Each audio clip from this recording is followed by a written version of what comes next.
From Hoover, Alabama, this is the SEC on ESPN. We have reached Championship Sunday, and an underdog's going to win this thing for the first time in 10 seasons. None of the top 3 seeds have advanced to the title game. It's 10 seed Texas A&M, a grueling stretch, 9 games in 11 days, taking on 4 seed Vanderbilt here at the SEC tournament, where kids can see their heroes and dream big. This week, this day, this moment. This is where the past offers us a peek into the future. Turn it up, boys. A glimpse of greatness and a reminder of the talent that has graced this stage. It's the thunder and lightning of Rafael Palmeiro and Will Clark. But now, today is where the present meets promise. It is real power, and it is the real look of one of the next superstars. Where big names blend with colossal performances.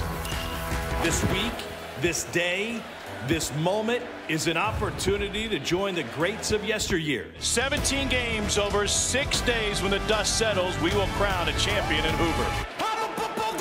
It's an opportunity to make history.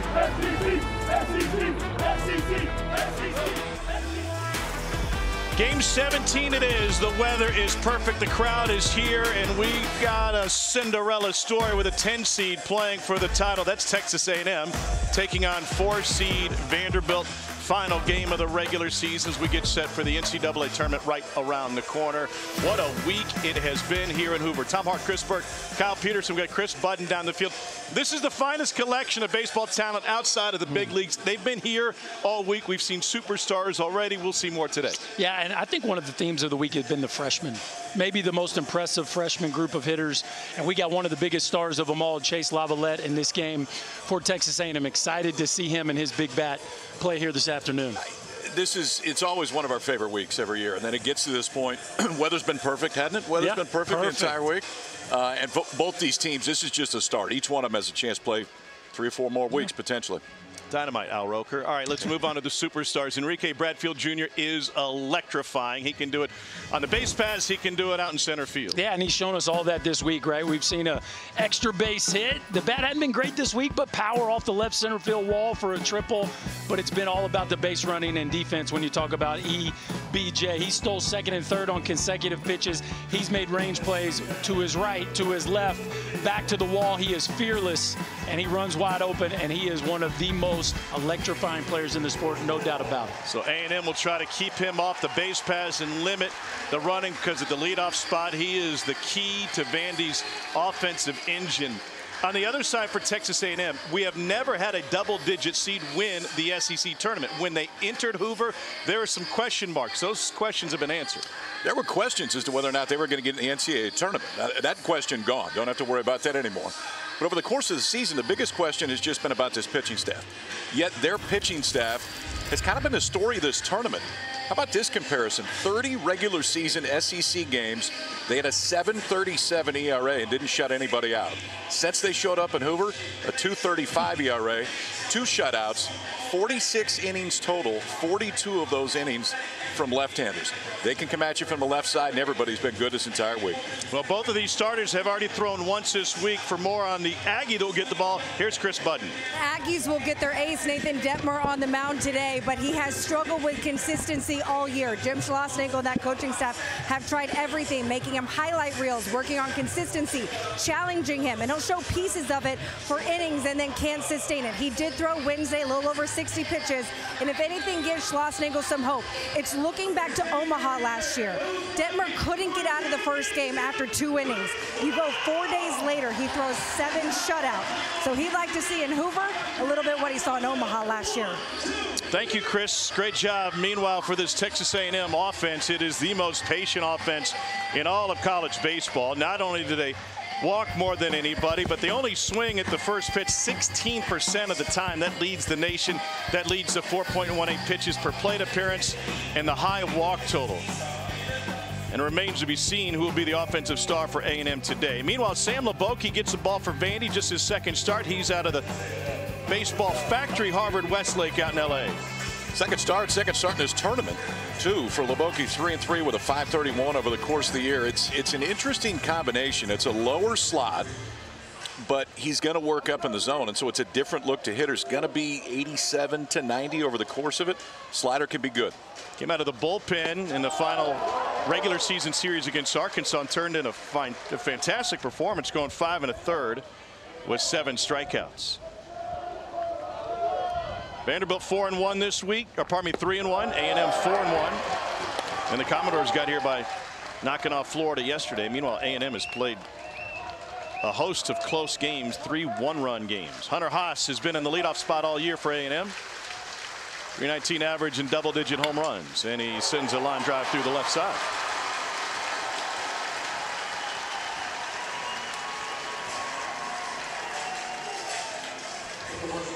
Offensive numbers for A&M haven't knocked anybody's socks off this week, but Haas has been playing well, and now Jack Moss, who leads the tournament in hits, will get an opportunity. Moss has been kind of the guy that's made A&M go all season. Yeah, steady Eddie. That's what he does. But and the first 3 hitters have performed pretty well here this week. It's been, you know, the back 2/3 of this lineup that have struggled. Something tells me one of those guys is going to bust out here today. First pitch floats in from Moss for a strike. 0-1. Moss 363 average with 4 home runs, making his 61st start of the season. A regular in the 2-hole. He's 5th in the league in on-base percentage. 2nd in the SEC in hits. Into center, Bradfield. That's where baseballs go to die. There's one down. Not much 51 can't do. No, bad idea. Don't hit the ball high to center. Aim other parts of the field. Note to A&M hitters. Lots of them.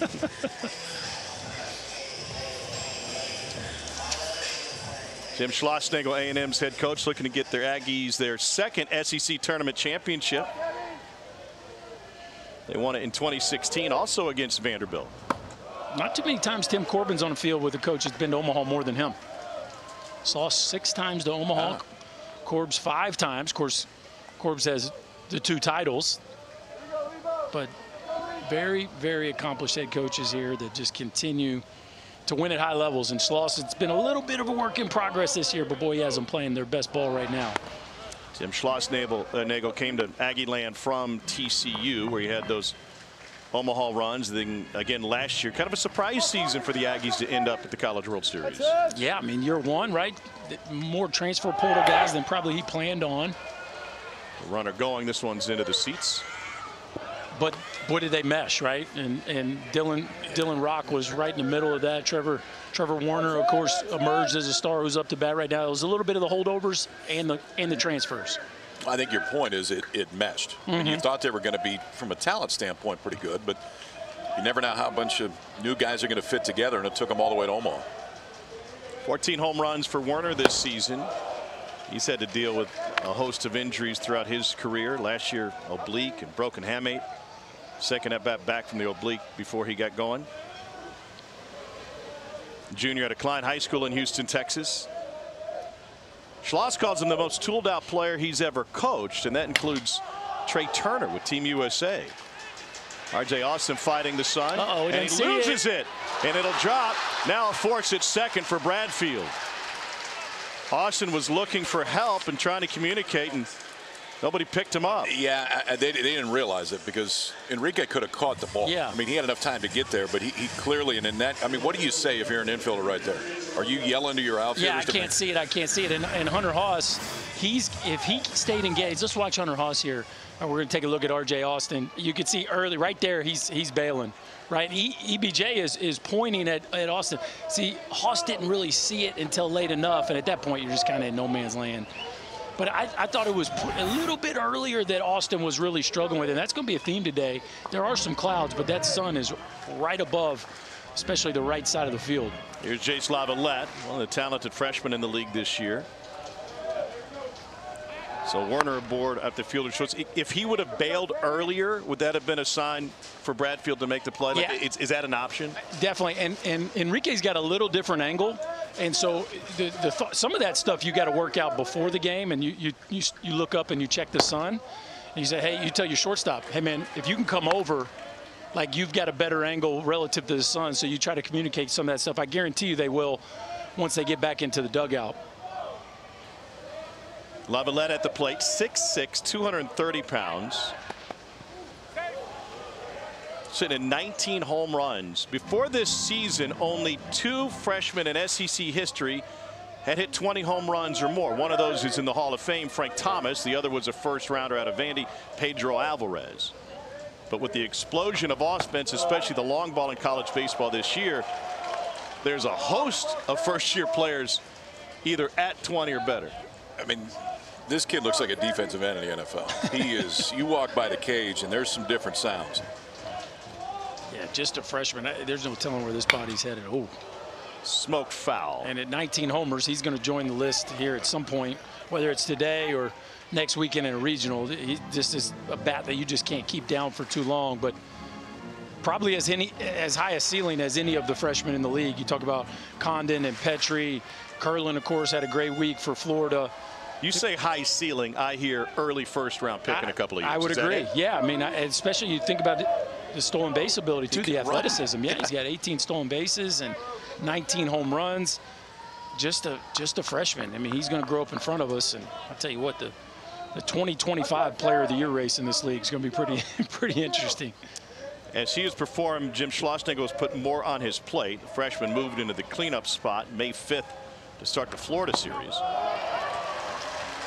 Leboke delivers a strike, 2-2. He's hit 15 of his 19 homers in the league. Pretty impressive. Yeah, and that's why he continues to climb up in the order. How could you not hit him clean up with the way he's performed against the best pitching? But Lavalette just 2 for 18 this week. That one will get out of play. If you're not familiar with the Hoover Met, there's a lot of foul territory here. It's a big ballpark today. The wind happens to be blowing out to right. That'll neutralize the acreage here just a little bit. It's that same wind we had yesterday. If you get a right-hander that backspins one to right center field, that wind's going to take it to the smaller part of the park. Could help some of them. 335 down the lines, 405 to center, and the alleys are deep.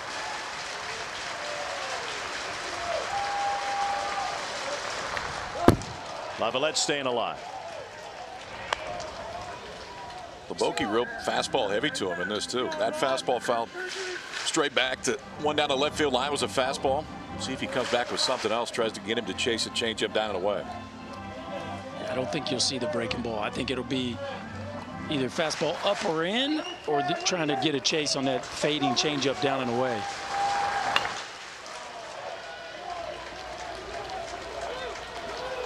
Got a chance to see Leboke last week of the regular season. He was dealing with injuries throughout his Vanderbilt career, and of course the COVID season that was lost to everybody.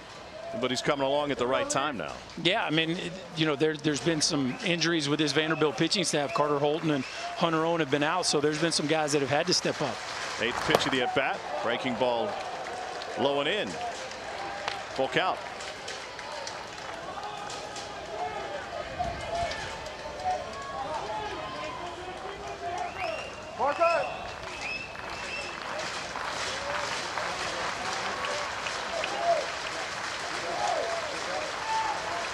Runner on the move, and there's ball 4. Lavalette works his 45th walk of the season. That's top 10 in the SEC. I mean, that's just a mature at bat, right? That's not a freshman at bat. That's not I'm trying to do too much in the SEC championship game kind of at bat. Slow heartbeat, big power, high ceiling.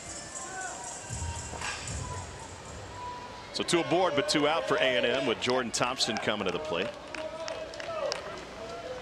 Senior from Bernie, Texas. Thompson got up to a bit of a slow start with the bat this year, but they moved him up in lockstep with Lavalette for that Florida series. Now in the 5-hole. I screwed up Bernie on TV one time, and I'll never do it again. Born. Didn't hear a word about that one.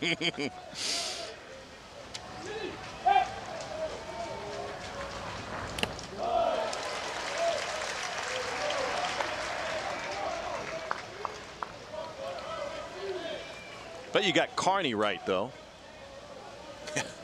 I get that one wrong, I'm not going home. Toms with a big game yesterday against Arkansas, 3 for 4 with a double. One of his 2 doubles this week here in Hoover. It has been a bit of a journey for A&M. They finished the regular season on the road at Mississippi State starting last Thursday. So they've been on the road since last Wednesday. Some guys running out of clothes had to go by the store, pick up a couple shirts. They stay at the mall. I mean, that makes it right next to the mall. There you go. That's easy. But, this is one of those times where you tell your team you want to play pro ball. Here it is. Yeah. 9 games in 11 days is actually pretty light once you get into the minor leagues. Meal money's better here in the minor leagues. Yeah, the post-game spreads, all of it. But, it is a stretch, right? And all these teams, they get to this point, they certainly want to win the trophy. You get this far, you want to win it all. But there is definitely, it's a long week.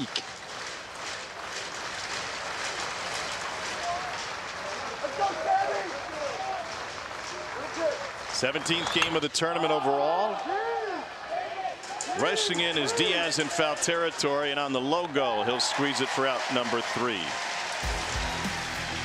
No damage for A&M, and a guy that can do a lot of it. Enrique Bradfield Jr., the leadoff man, coming up for Vandy. Come on, let's let the good times roll.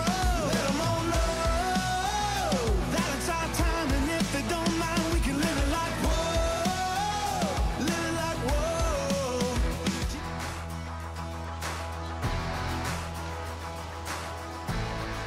Trophy on the line today between the Aggies and the Commodores. Here's a look at Vandy's batting order. Last 3 SEC series, they averaged just 3 1/3 runs per game, but here in the tournament, scoring better than 7. What's been the biggest difference? They're getting contributions from guys at the bottom. How about Alan Espinal, who hasn't even started the majority of the year, 5 for 8 with a homer here in Hoover. And Vastein's got 6 hits as well. So it's been a lineup that's shown more depth this week. Nathan Detmer gets the ball for Texas A&M. Good stock. His dad, John, Missouri's all-time strikeout leader before going to the big leagues with the Rangers. This will be Detmer's 16th start of the season and the 2nd this week. Yeah, the stuff is better than the numbers. The issue this year has been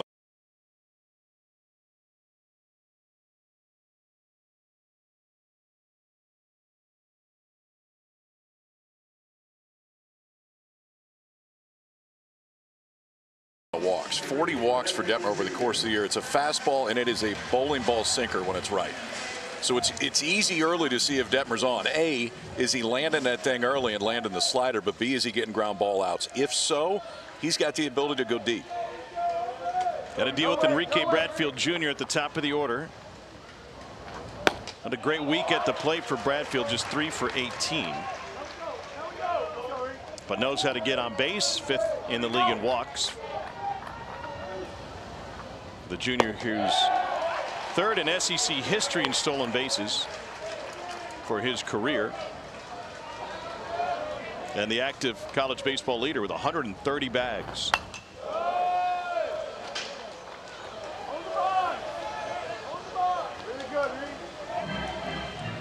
Goal number 1 when you're facing Vanderbilt, keep him off base. Yeah. Whatever you got to do.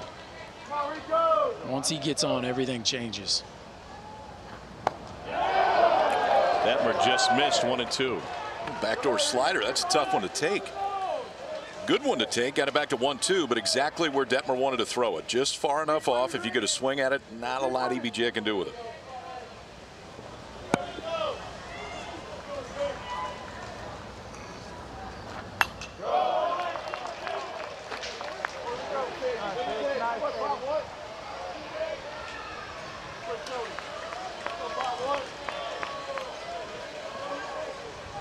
This is an A&M staff that's been southpaw heavy all season, and especially this tournament. Detmer, only the 3rd right-hander to see the mound this week.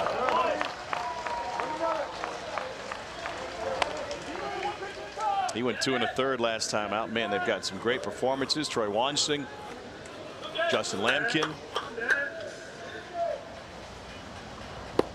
Bradfield waves at 95.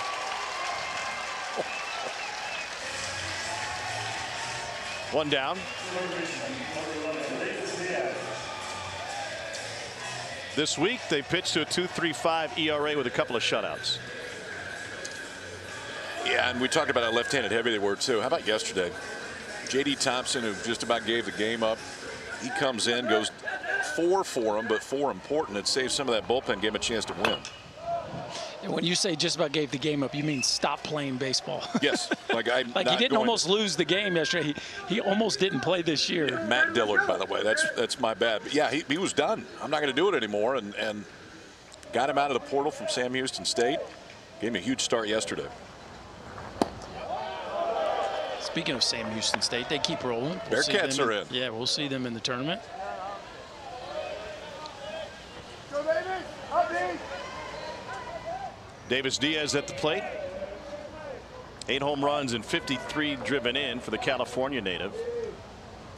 Been part of the Team USA pipeline since he was 11 years old, and then that 11U team, he shared it with Tennessee's Blake Burke and current A&M quarterback Connor Wegman. Decent team. Not bad. A couple of 11-year-olds. Wonder what those guys are going to turn into in a few years. I would say they had a few run rules throughout the summer. Chopped off of his foot. I'd wear the shin guard today if I was a hitter, because you're going to see a few of those right there. Early returns on Detmer, it's his good stuff so far.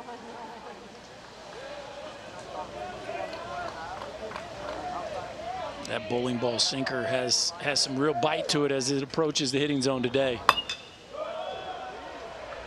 Got to elevate it, right? As a hitter, okay, the ball's really diving as it gets to the plate. You got to try to look up around the belly button. You want it up and you want it out, because if it starts anywhere below the belt and on the inner third of the plate, it's going to finish out of the zone.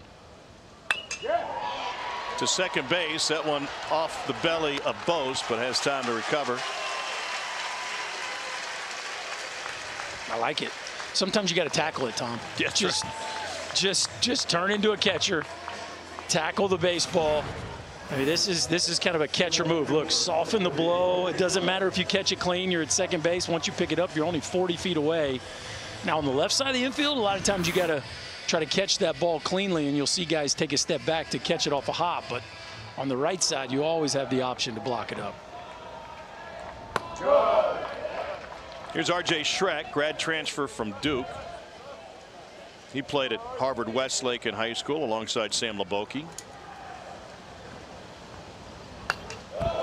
Program that's produced the likes of Max Fried, Jack Flaherty, Lucas Giolito. John Schaefer, my college catcher. Sure, you're going to say him next, weren't you? Yeah, he's next. If you wouldn't have interrupted me. Schreck, the most dangerous hitter in this Vandy batting order. This will be the first time Vandy hasn't scored in the opening inning all week. Good start for A&M. Aggies and Commodores with hardware on the line. Hadfield Jr. has a glove that does a lot of damage, and there's always a story behind that, right, Chris? And if you're looking and wondering why it is the color that it is in that fancy blue, it's because Enrique is a huge wrestling fan, particularly Roman Reigns, who, when he won his WrestleMania championship, the belt that he won was the exact same color blue as that glove. In fact, Enrique back home has a replica of that blue championship belt. He's been to 2 WrestleManias. I'll show you. Here's a look. There's Roman Reigns in the belt, and here's the replica that he has at home. Pretty fancy. Last year he was doing the superhero one. Today representing WrestleMania. Love it. Yeah, he had the Black Panther glove last year, which was custom made. He said, I wanted to go back to this model. It's the same model he had as a freshman. But when you become a star, you can work some different colors in, right? It's not just a stock glove that they stick in your locker. He's got the different phone number. he can call. Not everybody has the number that he does. Yeah, when you save as many runs as he does, whatever color you'd like. Ryan Targac sends a shot to the gap in right center. He has torched Vandy pitching in his career, and he's on his way to second at least. That's where he'll stop. In 11 at-bats against Vandy, he's got 2 home runs and 5 hits. And add a double to that tally. It's bound to happen. There's just too many good hitters at the bottom of this order for one of these guys not to get hot at some point in their week here in Hoover. That looked like a hanging changeup, I think, KP. Something just kind of soft out over the plate. And Targac, who's got some real juice in that bat, smokes it in the right center field gap. Here come the Aggies.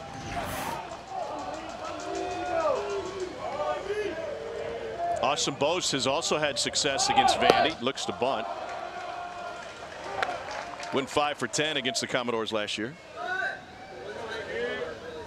That was 112 off the bat from Ryan Targac. Wow.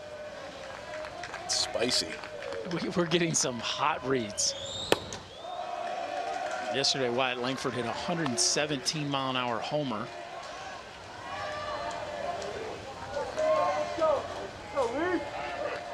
Five home runs in the season for Bose.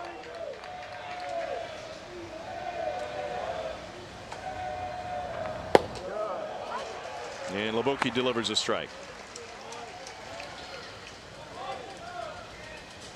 Here we go, Sammy. Let's go, Lee.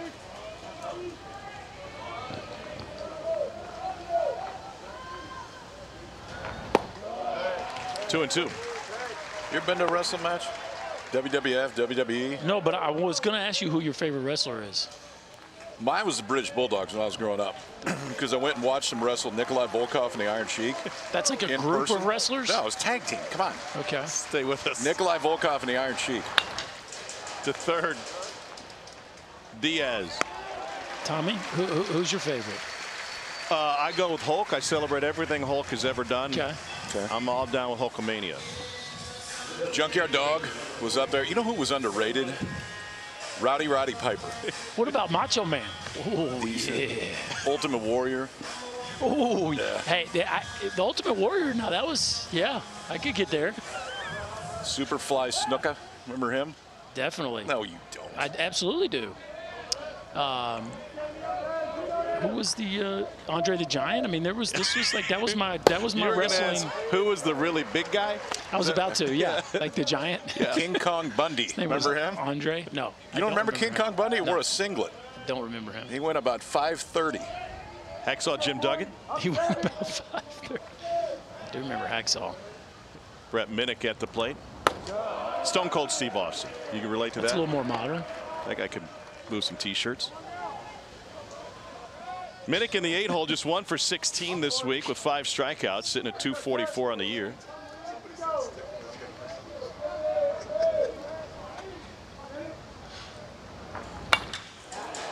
Looping line drive down the right side. That's down for a hit. Targac will be stopped at third by Nolan Cain. Bottom of the order doing some damage for A&M.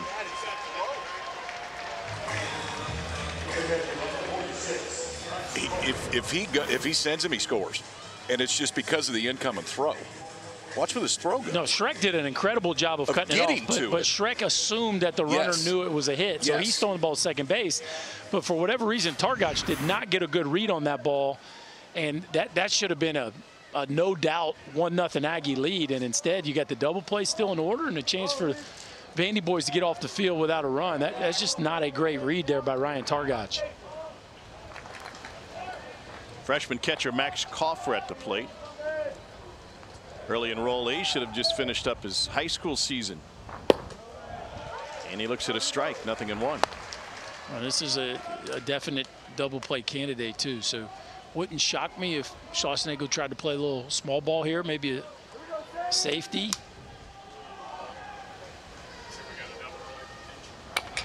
Swinging in a slow roller. Leboki's only plays at first, and A&M gets a run home on the ground out. It's kind of good all around right there, because for a split second it looked like Leboki might try to go home, and there's nothing good that was going to happen right there. Targac was going to score, slowed the mind down a little bit, make sure that he got the out, but the Aggies strike first. Bubbles for runs. They hit it over the fence. We might see the whammy wagon. Welcome committee. Here's Hunter Haas again. Is that what it's officially called? Yeah, I don't think they have a, well, right off the camera, I don't think they just have it labeled, but that's the name it's been given. Okay. Whammy wagon. I missed that. It's a luggage cart that's been borrowed from their team hotel. Who's in charge of returning the luggage cart? That's kind of like when your suit coat's on the hanger at the hotel and you got to take it with you and to take the hanger. We've passed on. That's a little bit bigger than a hanger. If they win this thing, you don't think that's getting on the charter? I can promise you they'll figure out a way to get that home. Put the trophy on it. Yeah, that's called fitted into the expense report.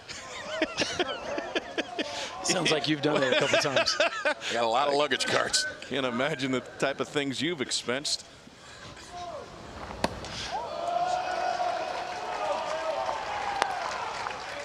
You know, we were trying to figure out the origin. It's a laundry cart back at home, and it was Jace Lavalette that came up with the idea. They would also like us to refer to the luggage cart as quote-unquote Hoover-based. And not borrowed or other things. Okay. Hoover-based. Well, they might take a little bit of Hoover with them, perhaps. We'll see. Sounds like it's not getting on the charter, Kyle. I wouldn't count on that.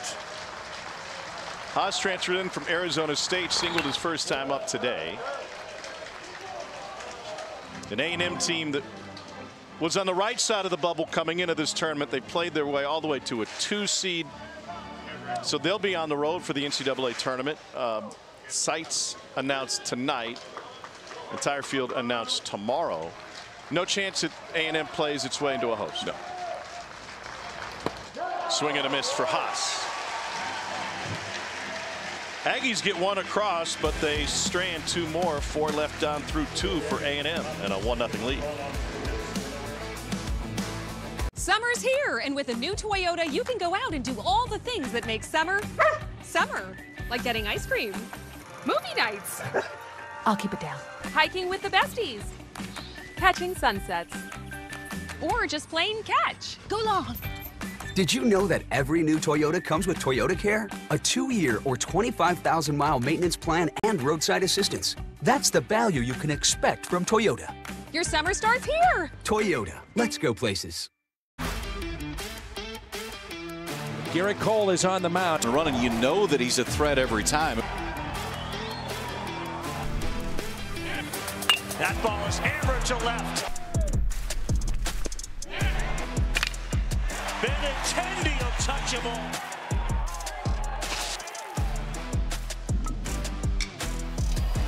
First pitch swinging to start the second for Parker Nolan, and he flies out to left field.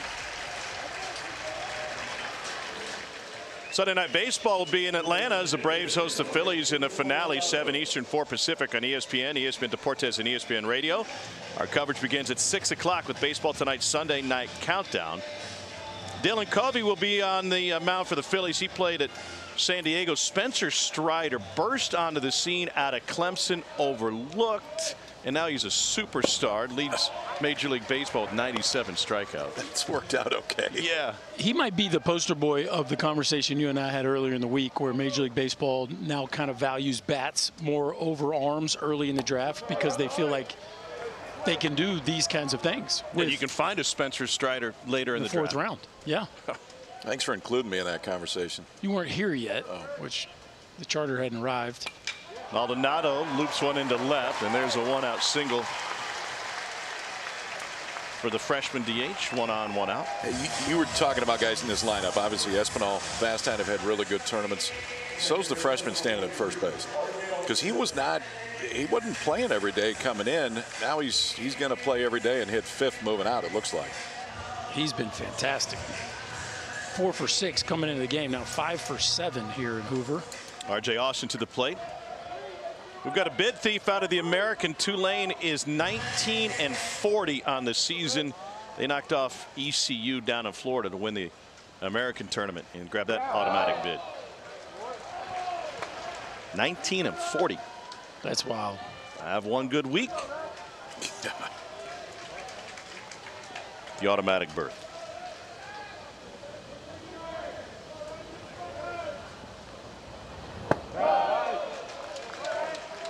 Low to R.J. Austin. He's also a freshman out of Atlanta, and he's having a great week. 5 for 15 with a couple of doubles and a home run.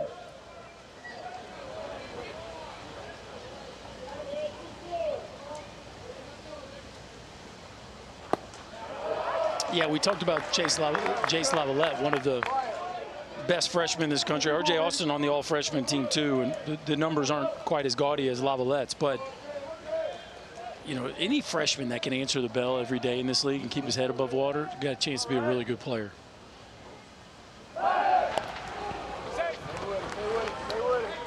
Maldonado 2 for 2 on the base paths this season.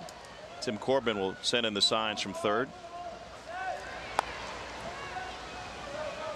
Memorial Day weekend, and Vandy, the Armed Forces uniforms. You like the Army green? I love these. Yeah. Little dribbler foul. Yeah, the tradition of they also have the Stars and Stripes. Stars and Stripes, yeah.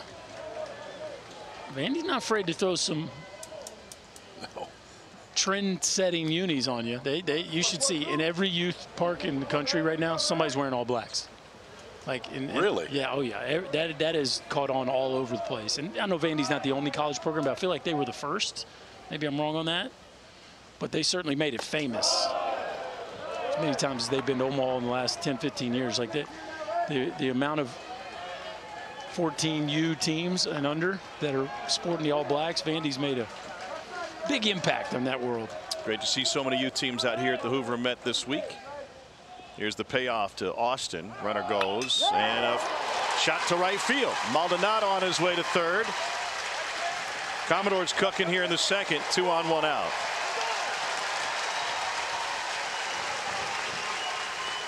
How's the approach to Detmer changed now? Well, they're forcing him up. I mean, that's the biggest thing. If he's getting a strike at the bottom of the zone and he stays there, and you're chasing down, that's when you're going to run into trouble. This one, they force a fastball up and timed perfectly. 3-2, just 1 out, but Maldonado was moving, so he's instantly moving. When that gets in the outfield, he can go first to third. A freshman with back-to-back singles here for the Vandy boys. And now Troy Lanieve. And that one almost got away from Detmer. Only the 5th start of the season for Lanieve.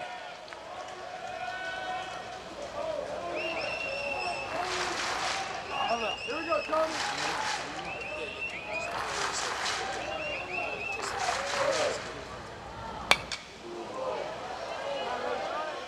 So we talked about hunting the ball up.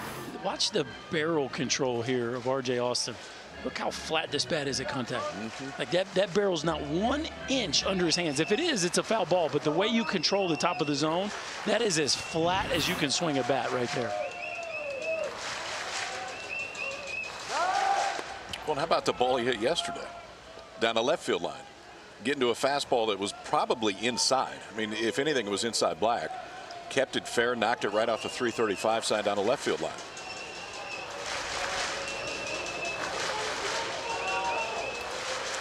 Detmer dealing with traffic, the 1-1. That's up.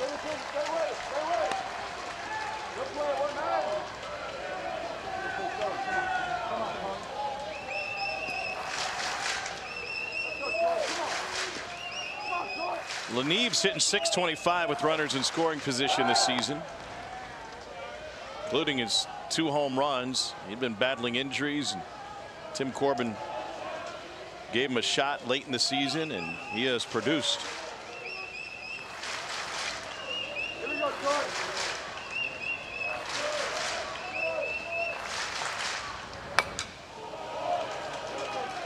Sinker fouled off, 2-2. We talked about Spencer Strider from Clemson. How about Bryce Miller, the former Aggie that has come up and made a huge splash? Another 4th rounder that, I mean, heck, if he keeps it up, he's going to be Rookie of the Year. Like, it's just fascinating the way some of these guys who weren't maybe big-time college stars have graduated up through the minor league system, become stars in the big leagues.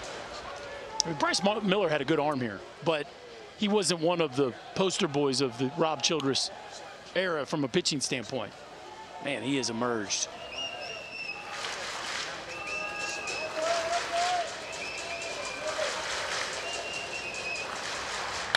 2-2 pitch is launched deep to right field, and that is way out of here. 3-run home run, Troy Lanieve.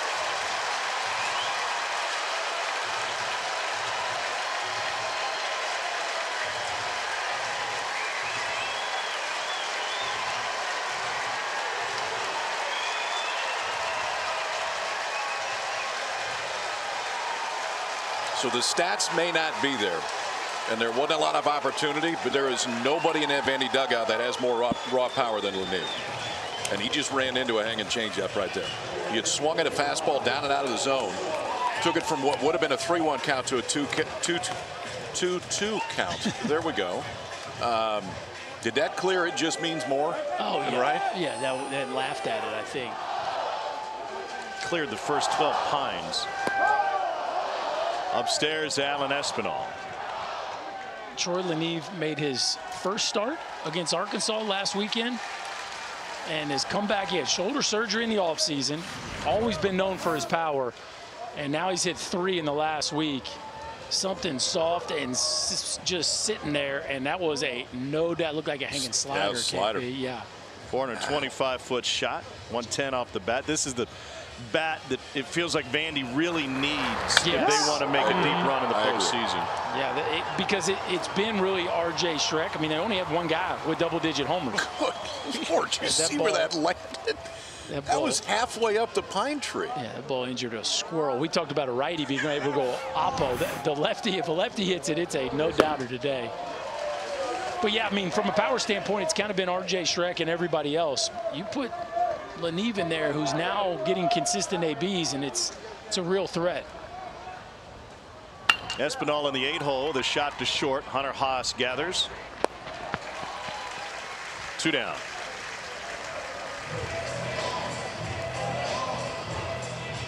It also changes the way you think about the Vandy position players and the offense a little bit. I mean, Tim Corbin will admit we're not a team of superstars. We don't have multiple first-round picks that are evident in one season, although, you know, eventually this roster will turn into that. And obviously have Bradfield at the top. Up the right side and late. In no man's land, and Vestine with the swing and bunt reaches on an 80-foot single. This is that play you work on like all the time. And you hate it. And you don't like it. And then it doesn't look like it should be that hard, but it really is. And the reality is, if Detmer doesn't get it, you're probably not going to get him unless you take the direct route. When he tries to give a little bit of ground, to go a little bit deeper, and doesn't get it, then it takes just enough time and goes for an infield single for Vestine. That's 4 hits in the inning for Vandy. Back to the top of the order in Bradfield. When Bradfield struck out in the first inning for Vandy, it was the first time he'd been retired in the first inning all tournament. Now, he took the first pitch of the game, which he's been really aggressive early. He gets a first pitch fastball. I'd be surprised if he's not swinging at it.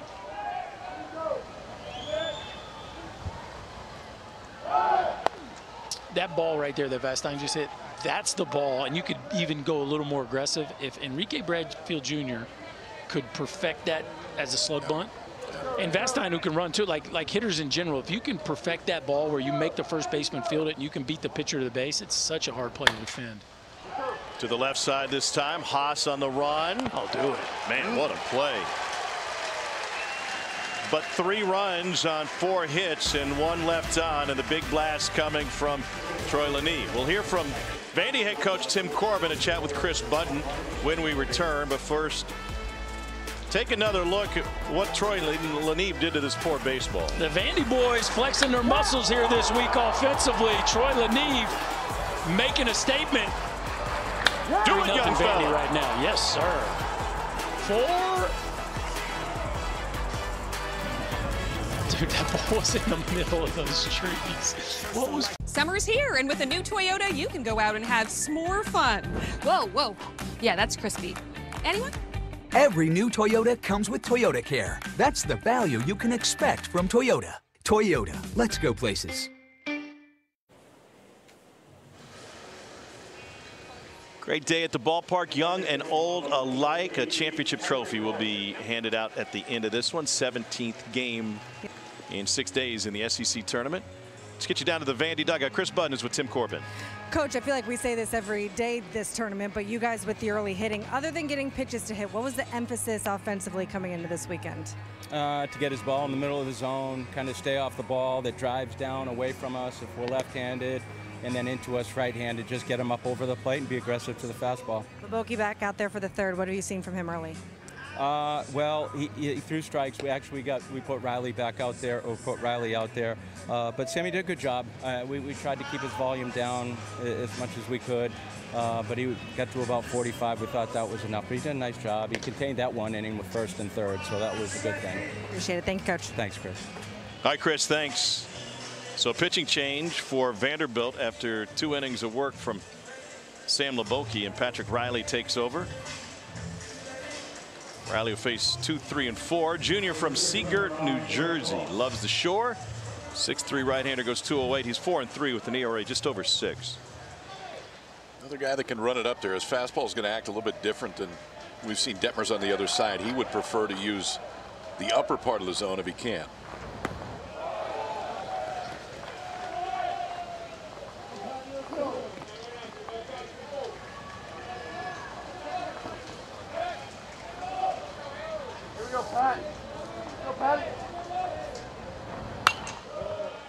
Fouled off.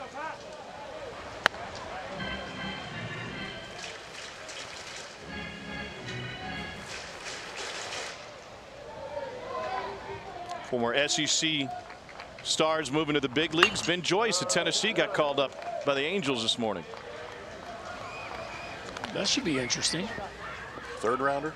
Yeah, that's right. Made a lot of sense. That's what I couldn't figure out. 2nd guy from last year's draft to go to the big leagues, I think,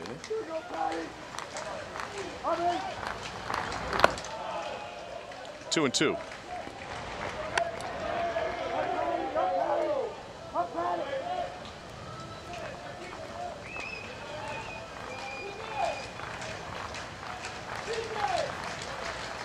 Joyce's fastball last year hit 105.5, pitching for the SEC regular season and tournament champs out of Knoxville. Moss grounds out to first. And that'll bring Trevor Warner up. About this time last year, Zach Neto was playing shortstop for Campbell, and Ben Joyce was pitching in Tennessee's bullpen in the Knoxville Regional, and now they're both big leaguers. I forgot we're in the same region. Two very talented players, but also shows the shift in the way front offices work these days. Like they don't make guys spend it. Once they see what they need to see, they'd put a guy in the big leagues. Prove to us you can stick. Yeah, I mean, once you've identified the talent is there. Swing and a miss by Warner. I think it also obviously says something about how college baseball readies these players for the big leagues, and that those scouting departments and front offices have finally realized that. Yeah, well, it started with Rob Manfred saying a few years ago back in Omaha that college baseball was doing a better job of preparing players and developing players to have legitimate major league careers. Well, to your point, to be more specific, Manfred stated that college baseball is doing a better job getting players ready for the big leagues than minor league systems were. Yeah, correct. Which was quite an admission at the time. This one's torched deep to left field. Lanive back to the track, and he'll haul it in against the wind. 2 down. Here's a look at the raw numbers. I mean, listen, Major League Baseball's a business. 48% on opening day rosters attended 4-year colleges. If you take the foreign players out of it, the percentages as opposed to high school and junior college players in the big leagues is significant. And think about it. I mean, if this is what you have to go by as a scout, you're watching guys facing 95, 96, 97. A lot easier to project if you've had 2 or 3 years in college, lived on your own some. Because that's what gets a lot of guys in the minor leagues, too. It isn't necessarily talent. It's the grind. It's the grind. It's the... You got to make adjustments. Individual, yeah. It's just... You got to make adjustments. Different lifestyle. The ability to manage your own schedule, take care of your body, deal with different types of challenges, right? It's all about solving problems. And every level you climb, you face different types of pitchers and new challenges from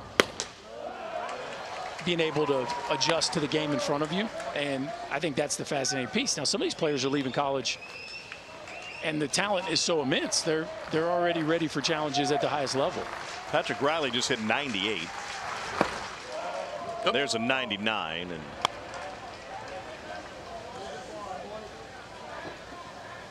I don't want to describe him as an average pitcher, but he's not Vandy's ace. Like, this is he's real raw power. And the breaking ball's fouled off.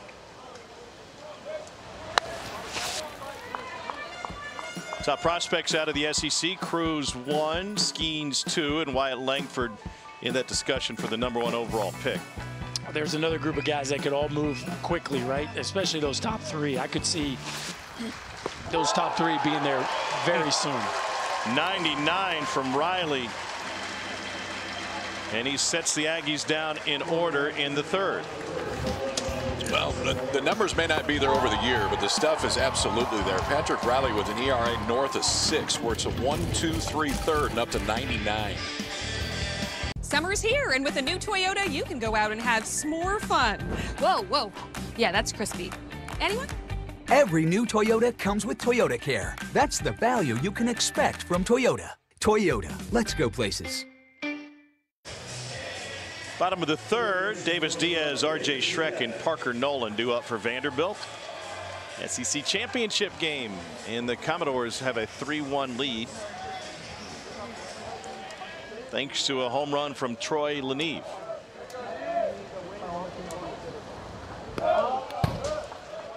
Nathan Detmer misses up, 1-0. Detmer's taken the ball every weekend for A&M this season, even though he had to deal with some arm soreness. Only worked 1 inning in a start against Arkansas. Here's Werner on the chalk.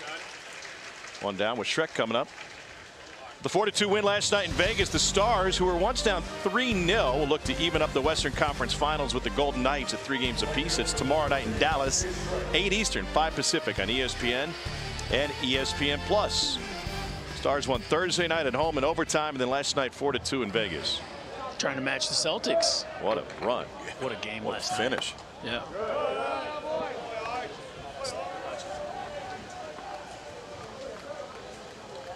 No running at the pool. Schreck started his career at Duke. He's a grad transfer. He initially came through on a recruiting visit and met with Tim Corbin, and they just didn't have a space for him, so gets a degree from Duke and probably get another one from Vanderbilt. And oh, by the way, he's their best hitter. Yeah, not bad on the resume. Duke undergrad, One Vandy Duke, grad. 1 Vandy. Yeah, he's got a shot.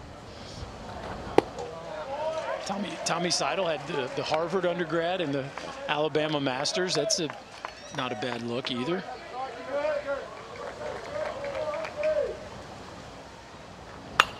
Schreck sends one to right field. 2 down with Parker Nolan coming up. A little towards the handle, I think, on that one.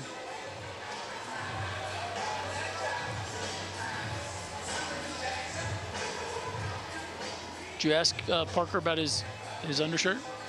No. You didn't? No, and he's still got it going. You missed it. Missed a great opportunity.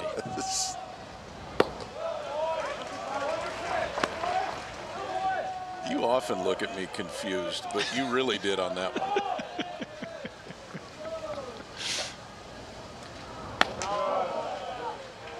Folks missed your conversation yesterday about how you skirted around your private school collar rules with a look similar to that. Yeah, I said he's wearing a dickie, and I don't know if he is or not, but we had to wear collars at school.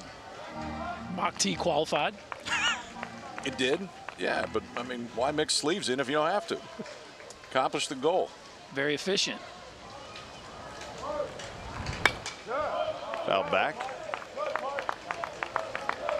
I like when guys bring back some old school stuff, right? There was some guys are rocking like the mid calf look with the pants that used to be a thing. The short shorts are back in style that you see with the Hoopers now, and he's bringing back the Mock T. Got a lot of work to do to bring it back. Yeah, I don't think anybody's followed him yet, but he's making a statement. Vandy goes to Omaha, you never know. I mean, oven mitts are a thing now. You just never know. Nolan flew out to left his first time up and sends that one into right field. 2-out single. 6th hit of the game for Vandy. The offense has really turned up since they've gotten here. .279 average, second best this week behind LSU. And 4 home runs in 4 games. Got a little inside sources on the undershirt mock turtleneck. A lot of the guys in the Vandy dugout like wearing it. Enrique Bradfield Jr. will do it, even on a hot day, bringing it in style back. But it does have sleeves.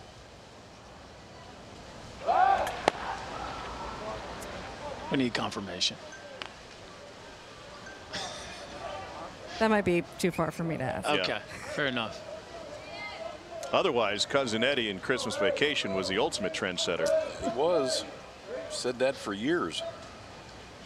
Sipping eggnog out of a reindeer glass. Foul back.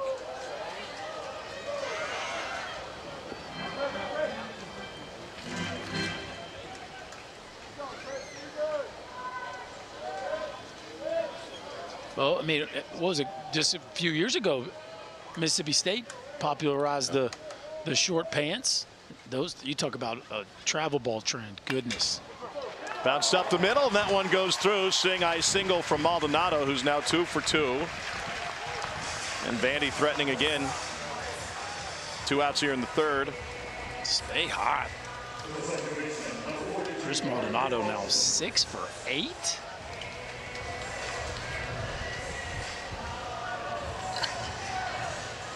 The Maldonado family been very good to Vandy baseball. That's right. Yes, they have. His brother, the closer, threw yesterday. Here's pitching coach Nate Yeske to the mound for Texas A&M. Is Maldonado available today? What's our feeling? Yep. Safe situation, no more than 3 outs. He was as good as I've seen him all year yesterday. I mean, that was the Detmer sinker that we saw in the first. Maldonado had that one. And the slider's always there, right? Yeah. The swing and miss slider is one of the best out pitches in college baseball. Yesterday, he had a really good 2-seamer going, and it's a command closer, right? He's not just coming at you with stuff. He can manipulate the baseball. He was up 95. Yeah. No, it's not just stuff. Exactly. But it's command, too. Detmer's 52 pitches in. What do you think the visit from Nate Yeske was about? I was talking to Schloss about this before the game. Just, okay, when you've seen Detmer the best, when is it? And he goes, well, what we've been talking to him about the whole year is just throw it at the mask. Just let it go at the mask, and then let the natural movement of the fastball take over. It's just, when the misses start getting up in the zone, those are the better swings that Vandy's had. Freshman R.J. Austin up.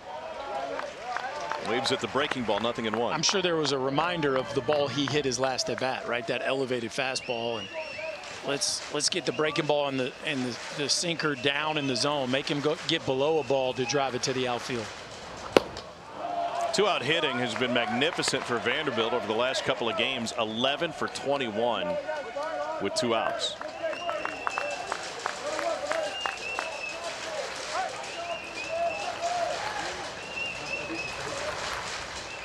Oh, 2 to Austin. This is an offense that's been streaky all year long. First half of the season, they were leading the league in conference play in almost everything. The second half of the season, it's been a struggle, but boy, do they look like they're finding their form again.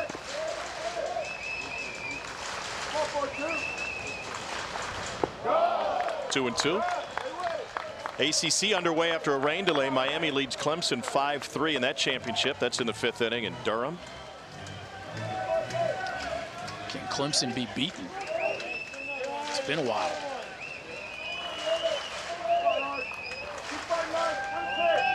Yeah, like a month. 2-2 pitch.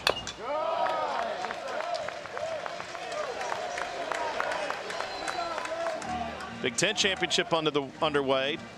Both Iowa and Maryland will be in regardless, but they're scoreless in the 3rd inning.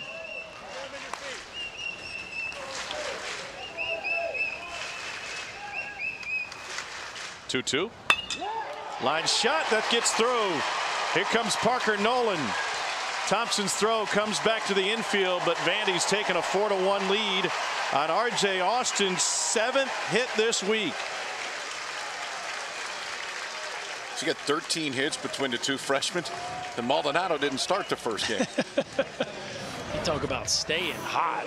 Now, this one actually was down, KP, right? Yeah. That one's kind of down and running in, and Austin gets the barrel below it and just rifles it into center field. He is showing us some different moves. 103 miles an hour right back up the middle, and that one's going to chase Detmer.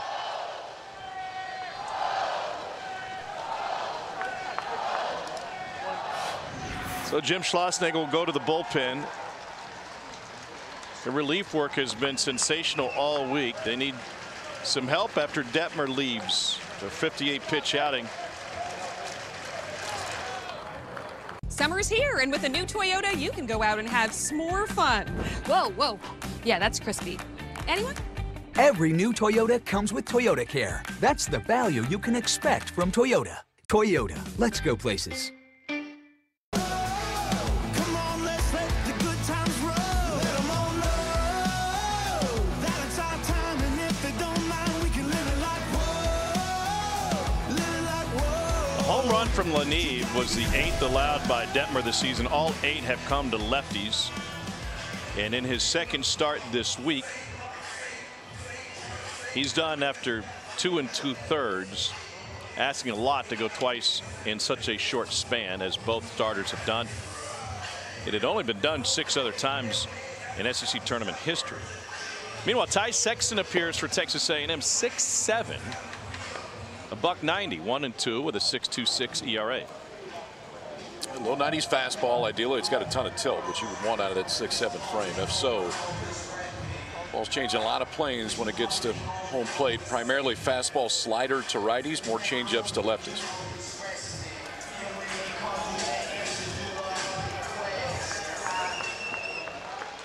Sexton came in with A&M holding on to a 4-1 lead in the 7th inning against Arkansas earlier this week. Allowed a go-ahead grand slam. Looking for a better performance here in this one. That was to Trevor Werner in a game that Arkansas ended up winning on a walk-off home run in the 11th. Popped up to center field. And that'll do it. Pardon me, that was Jared Wagner hit the grand slam. We got a 3-run game here. Party like a watch party. Who's in and who's out? We're in. We are in. Maybe a day paved with some surprises. And they are fired up. Time to pack your bags, boys. Tomorrow noon on ESPN2, we'll learn the entire field for the NCAA tournament, the road to Omaha. Here are the tickets that have been punched and the ones that are remaining. Central Connecticut on its way. Oregon won the Pac-12.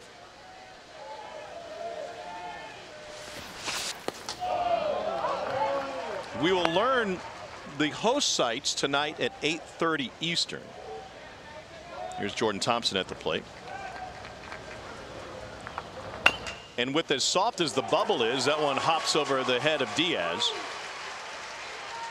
Leadoff man, I feel like the drama is going to occur tonight. Not that we don't want people to watch tomorrow, because you guys are going to do a great job. But the drama occurs tonight when we figure out who has those last couple of host sites. Yeah, I think there's some there too. But I mean, you could have another bid stealer today. Charlotte's leading Dallas Baptist 5-2 in the 6th right now. That would take one away because they otherwise wouldn't get in. Yeah, I would agree with you, but don't tell that to Kansas State and Oklahoma right now. They're sitting there watching every pitch of those. Arizona State. Yeah. That's going to be an interesting bubble conversation. Ryan Targac has a double to his name. What are your biggest question marks going into the host site announcement tonight, both top 8 seeds and overall the 16 hosts?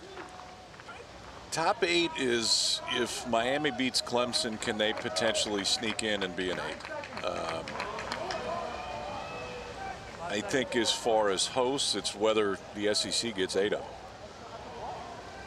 And if they do, I mean, if they don't, and it's just 7, is the last one Bama or South Carolina?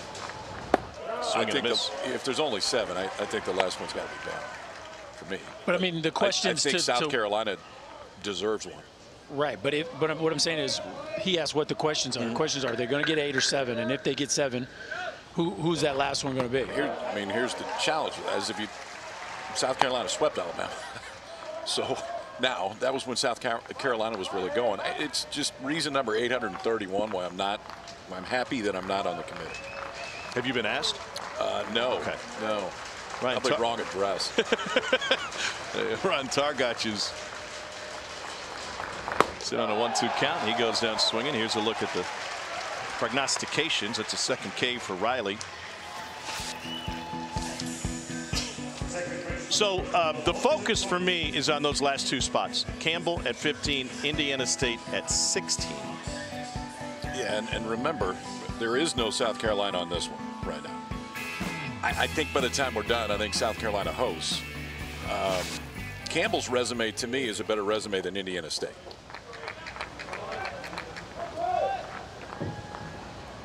Here's Austin Boast.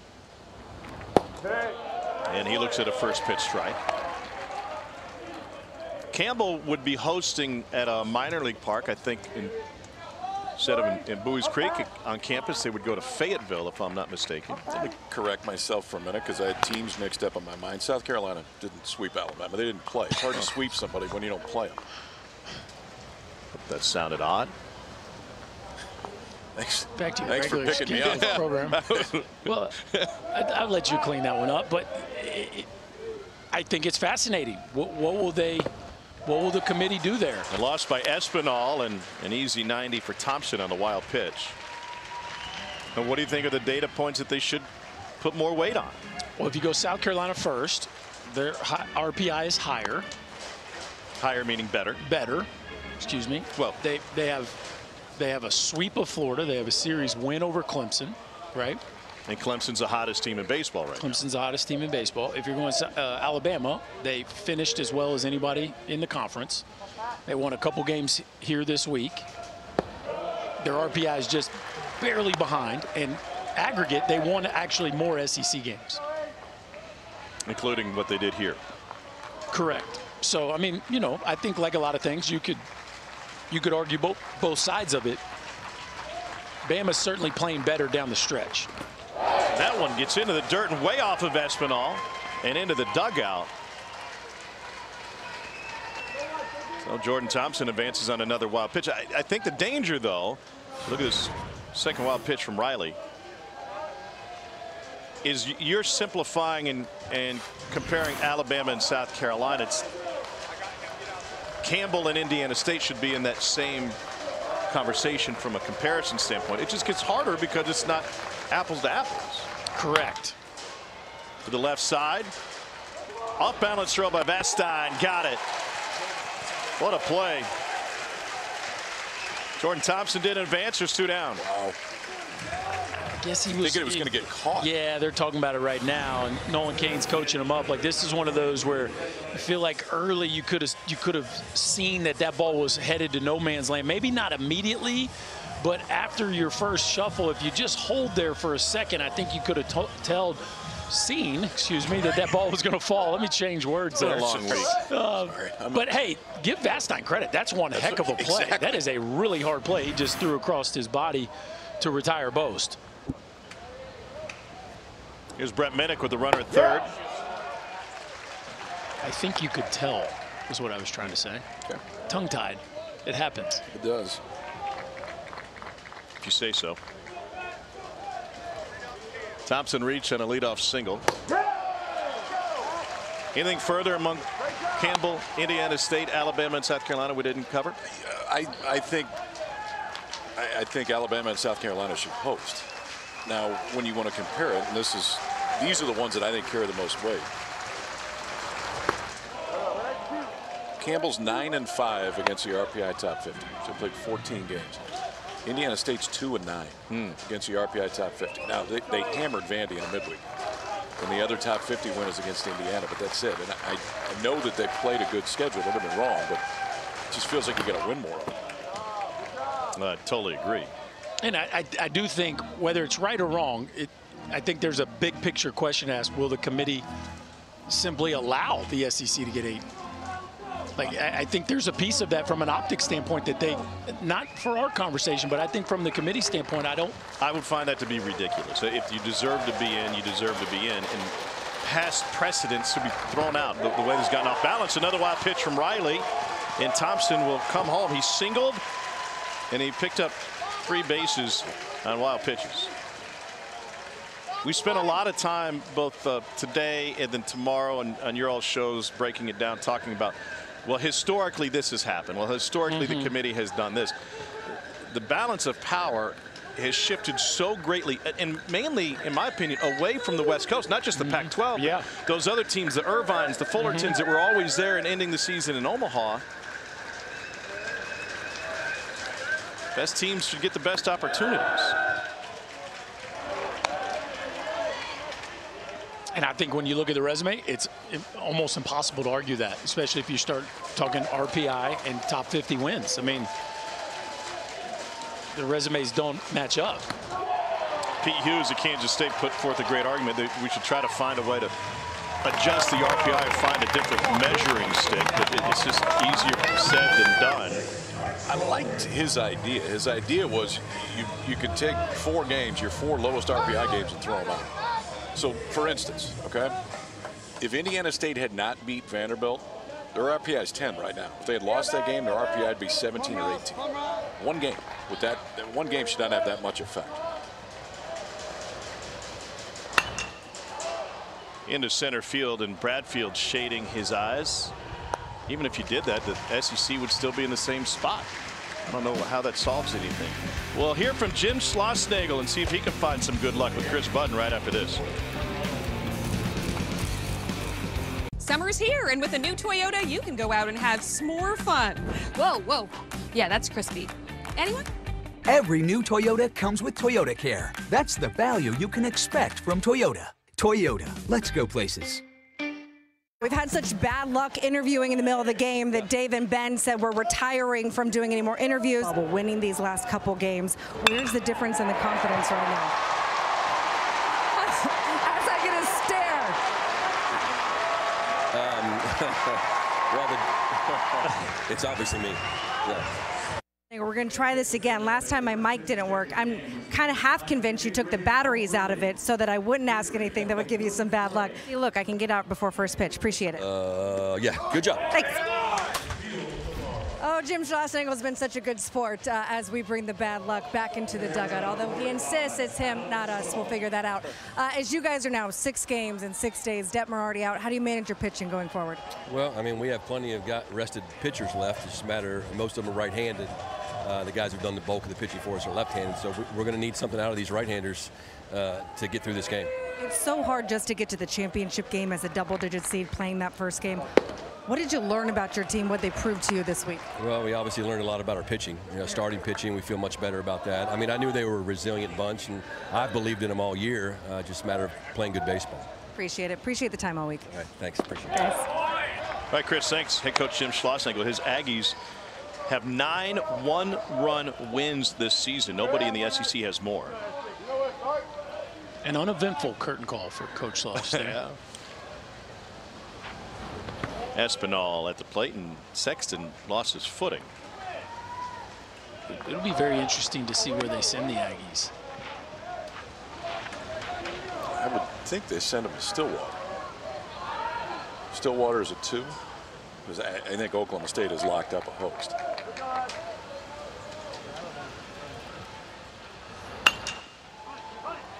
Backhanded pickup by Haas. 1 down. Here's a look at the resume for Texas A&M. Top 30 RPI, number 10 strength of schedule, 15 top 50 wins. So last year Josh Holliday got Arkansas. This year he's going to get A&M. I'm sure he'll be tickled. Well, yeah, exactly. Oh, good. I mean, geographically, that it lines up. That's the closest one. Could they send him to Stanford? Yeah. Breaking ball for his strike to Vastine. DBU's probably not going to host. DBU's going to be a 2. DBU's either going to Stillwater or Fayetteville, and A&M's not going to Fayetteville, so it's either Stillwater or somewhere else. To center, Thompson.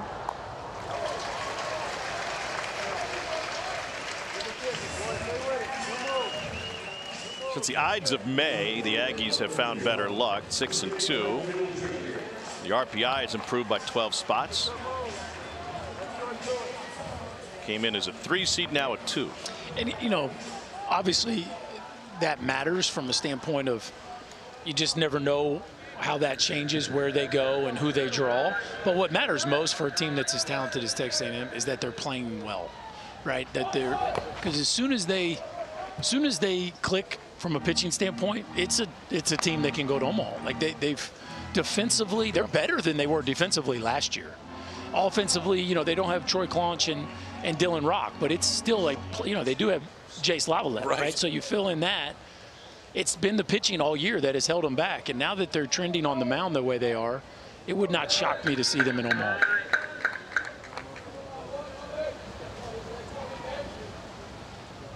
Enrique Bradfield Jr.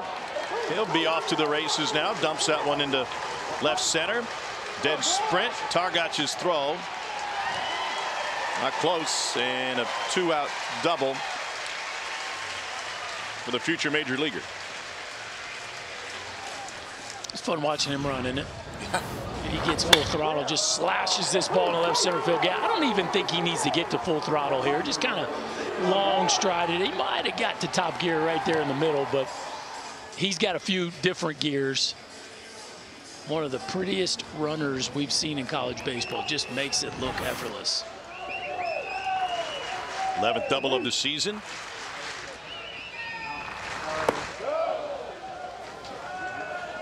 Davis Diaz is 0 for 2. Ground out and a pop-up.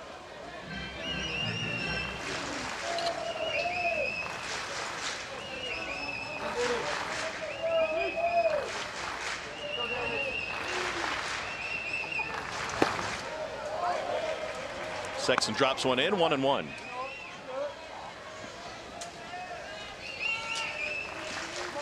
Eight hits in this game for Vanderbilt. The last 5 have all come with 2 outs.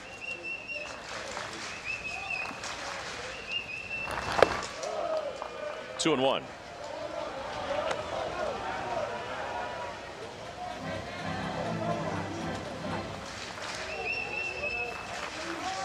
You heard Schloss tell Chris, our right-handers are going to have to do some work.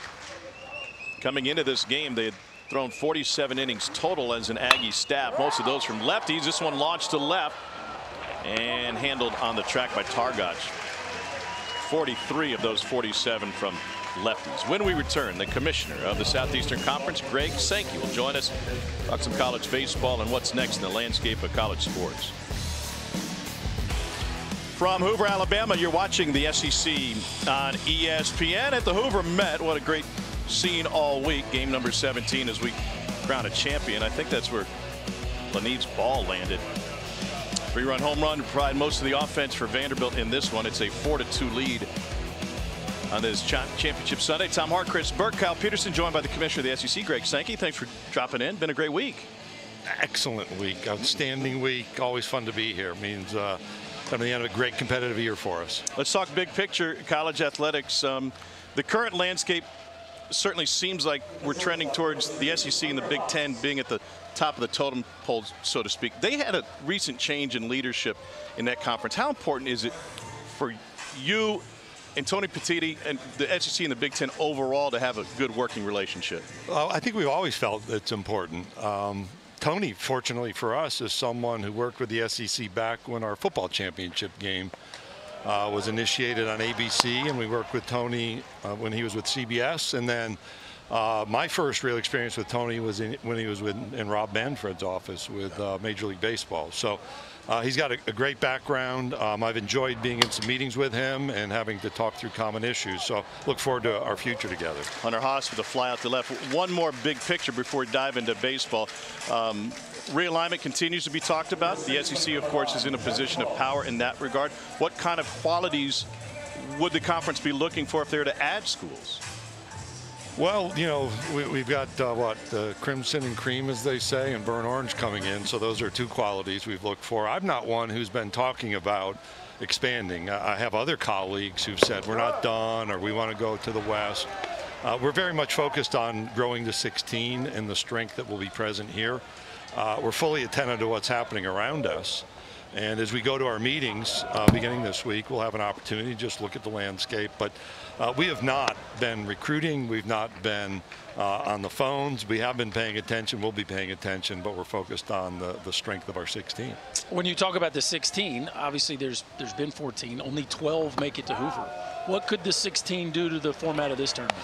Well, the football schedule is like Tom Hart's obsession now, probably on social media. What are we going to do in football? And the other unsolved mystery of the moment is our baseball tournament format, not the regular season, the tournament format. So we've had conversations about as many as all 16 making it. I tend to think the 12 format's right. Even when we grow to 16, we've got an opportunity probably to have 10 teams in the tournament this year, and we should, use our strength. And if we need to adjust, then adjust after some learning, in my opinion. I think this format works really well. So we got hosts coming out tonight. I think it's 8:30 Eastern. The hosts come out tonight. The discussions have been, is it 7, is it 8, somewhere in there. You got an Indiana State out there. You've got a Campbell out there that obviously don't get in this position very often, and resumes look very different. So from an SEC standpoint, and I would say the statement of you shouldn't have 8 hosts from the same conference. What do you say back to that? That is not the criterion. I totally agree with that. Is not the criterion. And so what becomes this time of year is excuses about not doing things. The reality is you've got a team like Kentucky that did what they were supposed to do outside the conference. They play in the best, the toughest, the strongest baseball conference in the country, bar none. They had still a remarkable season and should be rewarded for that. South Carolina, I think, is in that same situation. And then you can start at the top.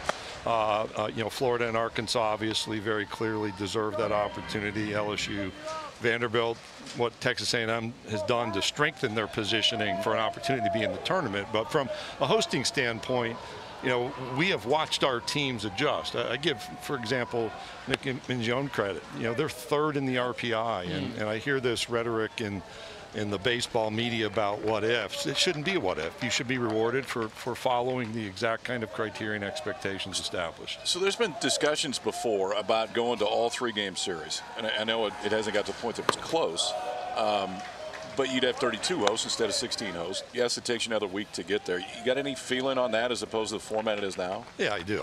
We can spread this thing out as far as we want to.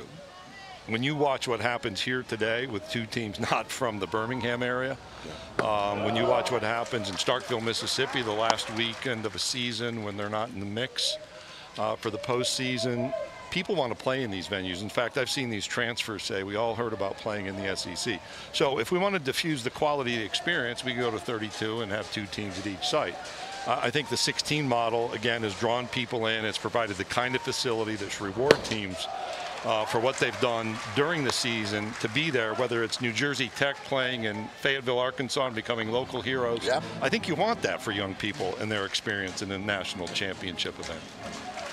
1-2 to Jace Lavalette with 2 outs here in the top of the 5th inning. Aggies with a runner on after a Trevor Warner base hit. You've got a baseball background. When you're at an event like this or on one of your campuses watching games, how do you watch the game of baseball? Where do your eyes go? Love the catcher. Like I was in a debate here about pass ball or wild pitch. It's always a wild pitch. It's not the catcher's fault. I don't understand why we even have pass balls in scoring. So I start there. The interaction on the field is fascinating to me. The strike got to end the inning. You want to stick around? You got other work to do. I'm good. Okay, perfect. Championship Sunday here in the SEC and a 4-2 lead for Vandy, middle of the 5th.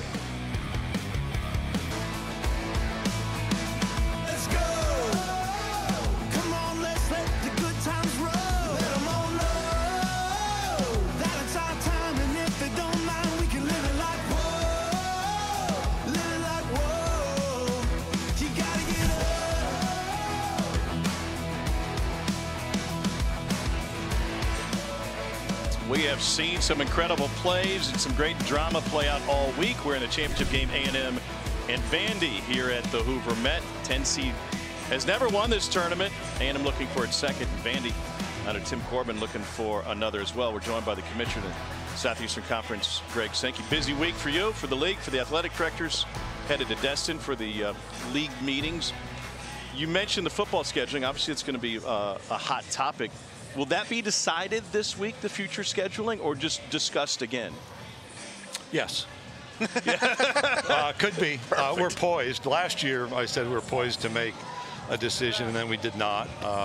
We've got an early entry date now for Oklahoma and Texas, so that creates some adjustments. Also thinking about the expansion of the college football playoff, non-conference scheduling in there, how we kind of smooth the entry from repeat site type games. So there's a lot to talk through. Yeah, we could make a decision, and we'll keep the ratings high to say stay tuned to the Feinbaum Show every day this week. What is the value of a 9th conference game versus an 8th conference game in the SEC? Well, it's not just like a kind of a revenue value, if you will. It's the thrill of the competition, the ability to see teams more frequently, to protect more of the traditional matchups that we know exist. Whatever direction we go right now seems to be a single division. We can see teams all within 4 years, home and away, whether those are annual matchups with some teams or every other year is part of the determination. I think the value is the interest and the competition, and like our football student athletes say, hey, we want to play in these venues against each other. It's thrilling for us. Chris Cortez, new pitcher for A&M, and Shrek with the ground out to first. Big talk really for the last couple of years, especially in this sport. I know it's in every sport, but we talk to these coaches. NIL, transfer portal. NIL, transfer portal. What, if any, changes do you see on the horizon in those two areas? Yeah, the only thing you left out is eligibility extensions too. Yeah. So NIL, transfer portal, eligibility extensions, and all of that's been combined at the same time to create just a lot of angst, if you will. So name, image, and likeness exists because state laws have been passed, and now state laws are being reconsidered and redrafted. And I'll simply say what's happening at the state level is hurting college sports now. It's not helpful. If you just take this mentality that this is done state by state, we'll end up with essentially state high school type championships at the college level. We want the College World Series. We want the Final Four. We want the college football playoff. You need a national standard to do that. And we have to address this name, image, and likeness activity at a national level. That's why the congressional conversation is very important, because that's where a national standard could be set given the legislative and legal complexities. The transfer portal is really about how do we want to manage the ability for young people who need to make different decisions. How frequently should that happen? When should that happen? And we made some progress this year, so we didn't see as much of this mid-season transfer portal entry.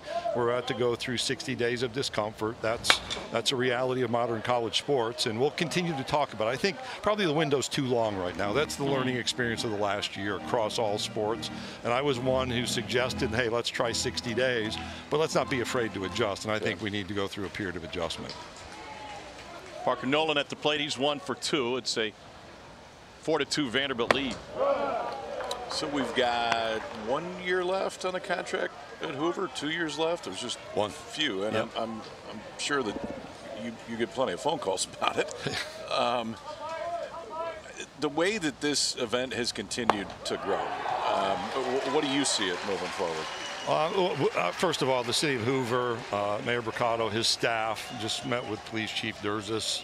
They've done a phenomenal job. And whoever's in charge of the weather for Hoover this week knocked it literally out of the park. I knew you had power. I didn't know you had that much power. That's pretty impressive. And again, look at this crowd. We are the envy of every other conference in their baseball tournament. Here's reality. I think there's something to be said for what we've built here, and we have to cherish that carefully. We have other points of interest, and we're going to consider those quickly and fully. But what we do here is prepare our teams for the next 3 and 4 weeks. During the season, you don't have 11-inning games with 2 teams the game before yours, right? And then you have to adjust your preparation. You don't have to deal with 2-hour rain delays. You know what's going to happen the next 3 or 4 weeks? You're going to have to deal with extra inning games involving other teams. You're going to have to deal with rain delays. You're going to have to deal with playing at midnight, which hasn't happened all season. And I think this has provided us something really special. So we're going to think carefully, but we need to come to a decision. And I mean, look at it out there. It's phenomenal with teams that are not from this metropolitan area. And no fog this week. No fog. I went home late, Friday night, I think it was, and saw the highlight of me. I had my finger in my ear, holding a bottle of water, talking on the phone to my daughter, who's a meteorologist, actually asking, explain to me the science of fog at midnight. How does this happen? Always learning. Well, Tim Corbin and I talked about it. He said there's been a lot of strange things, but that's at the top of his personal rankings of strange things he's seen. And to tell Sully, hey, you're going to have to come back tomorrow and finish this one out was not one of those happy, fun time moments of conference leadership.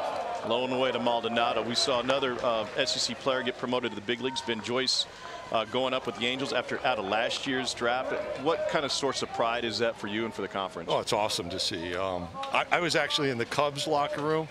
And there's a Tennessee Vols baseball jersey on one of the Cubs players' locker. He lives in Knoxville. I left my business card. Yeah, I left him my business card. Fast forward to the Kentucky-Tennessee game in Knoxville this year. I got to meet him. He's like, I talked about that for weeks. And I talked to Crane Kenny, the Cubs president, a couple weeks ago. He said he's still talking about that. So even though he didn't play, we draw people into the Southeastern Conference. The intensity, the excitement, the passion, the fans, the competition. And it's fun to see people rewarded who've played in this league, and then fun to see people who choose to become a part of it, even later in life. You think Dansby allows that Tennessee roster to stay in the locker room this year? Well, Gomes has tenure on him, so he doesn't have a choice. But you got Andy Green, who's their bench coach, who's played at Kentucky, and David Ross, of course, was at Auburn. They got Dansby's a shortstop. I got a question for you. What do you think about the home runs? Have you spent any time thinking about that, investigating why the home runs are up so much with the equipment that's supposed to be more like a wooden bat? We have a little bit.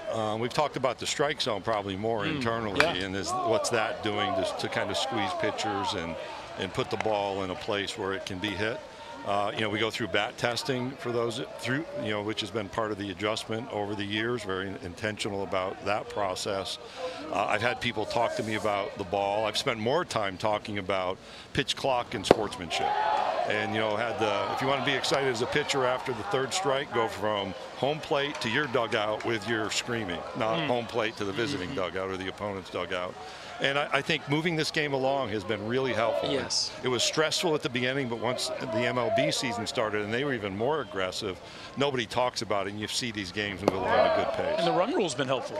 Yeah. It has. Yeah. And by the way, Chris Cortez is hitting triple digits. Chris Cortez just hit 101, by the way. Yeah. Well, I've had more conversation about that. In fact, the Washington Post, I think it was, wrote an article about pitch speeds in college baseball and, the good and bad. But, in honor of Donnie Everett with Vanderbilt playing here, he hit 101 back in 2015 or 2016, and now we see that a lot. Mr. Commissioner, thanks for your time. We appreciate it. I know you'll have a productive week down in Destin. I hope so. Be busy. Yeah, no doubt about it. And got to hand out a trophy before all is said and done today. Right now, Vandy with a 4-2 lead over A&M here in Hoover.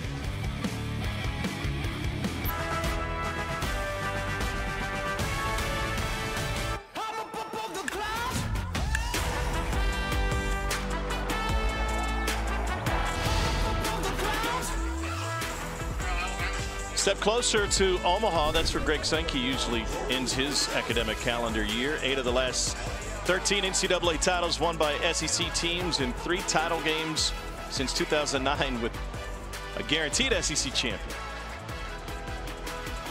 The 3 consecutive national championships, all 3 different schools.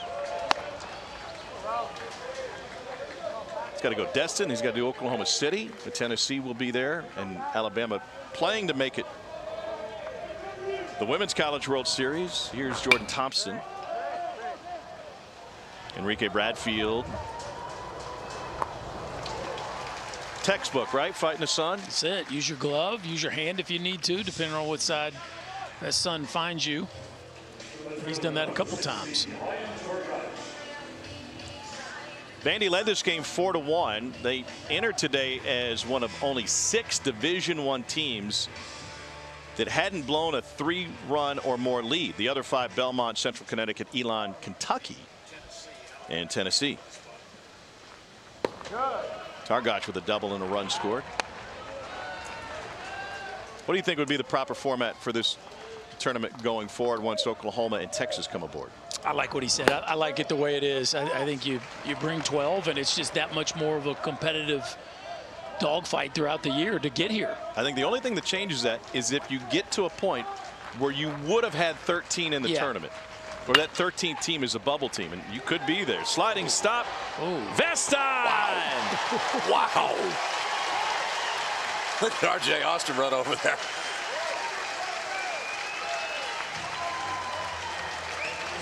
Yes. Take it away, Chris.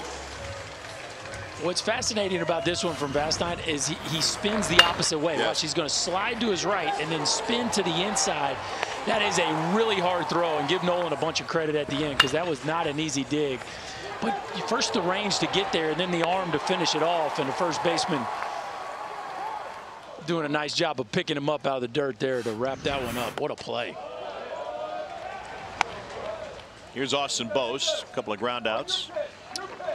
Right now, it wouldn't appear that there's a trend that 13 would ever be a. Yeah, as of today. Correct. What does the future But you're hold? right. From a future perspective, they'd have to just keep monitoring that. Sunday Night Baseball in Atlanta. Braves host the Phillies in the finale at 7 Eastern, 4 Pacific on ESPN, ESPN Deportes, and ESPN Radio. Our coverage begins tonight at 6 o'clock with Baseball Tonight's Sunday Night Countdown. Braves trying to get a split tonight. It'll be Dylan Colby against Spencer Strider. Braves closer Aggie. A.J. Minter with 7 saves this year for Atlanta.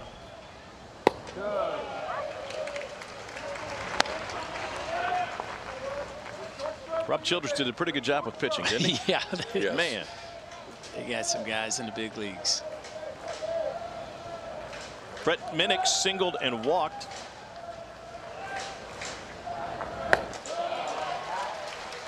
We're seeing some velo today. Riley sitting upper 90s. Day 6 of the tournament. We got both teams pitcher just playing catch at 96 to 101. Detmer was 95, 96 on the top end early.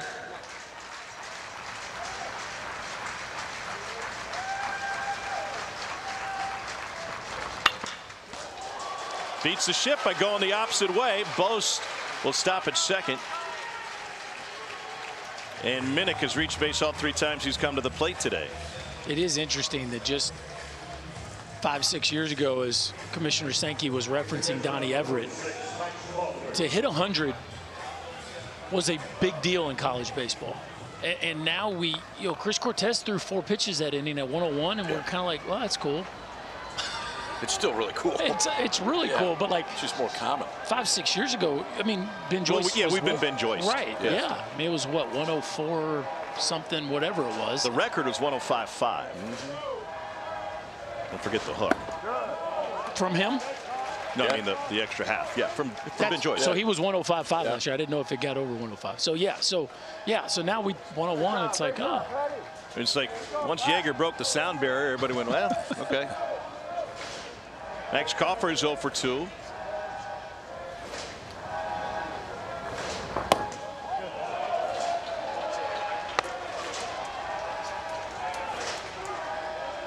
And that's just 5 or 6 years. I mean, I don't know where the ceiling takes us with that, but I can't imagine.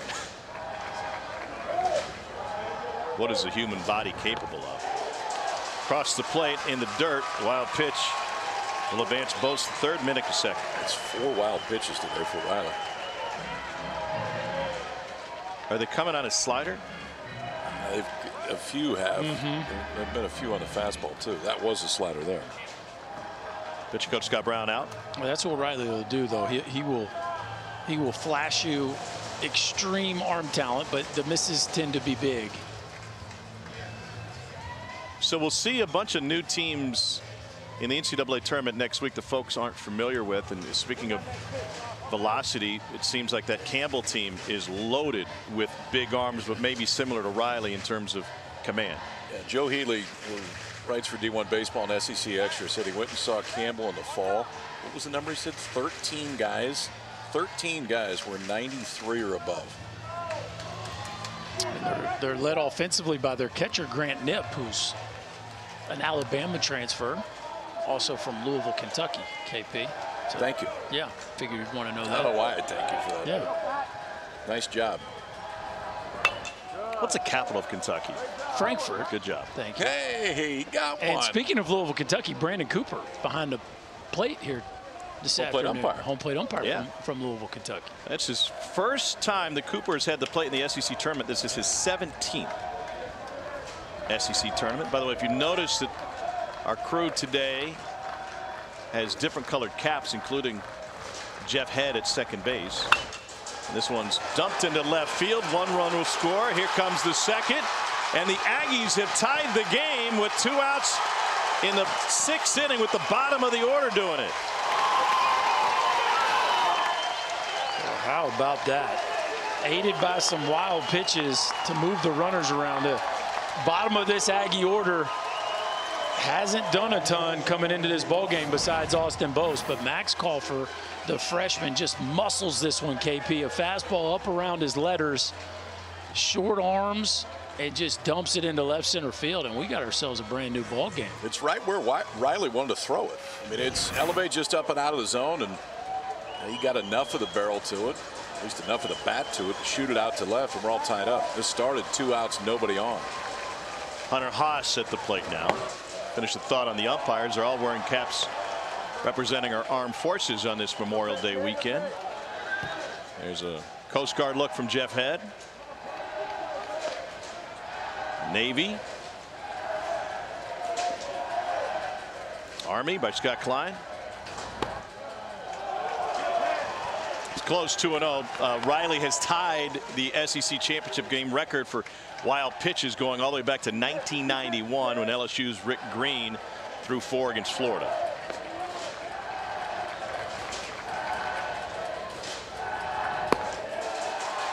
'97 up 3-0.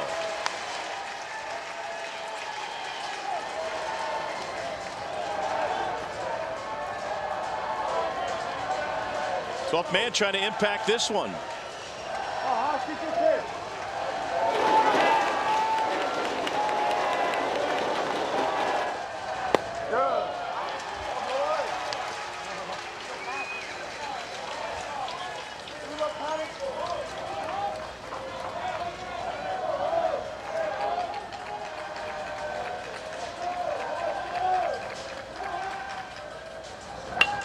Haas muscles it up the middle. Austin is there. Will take it to the bag.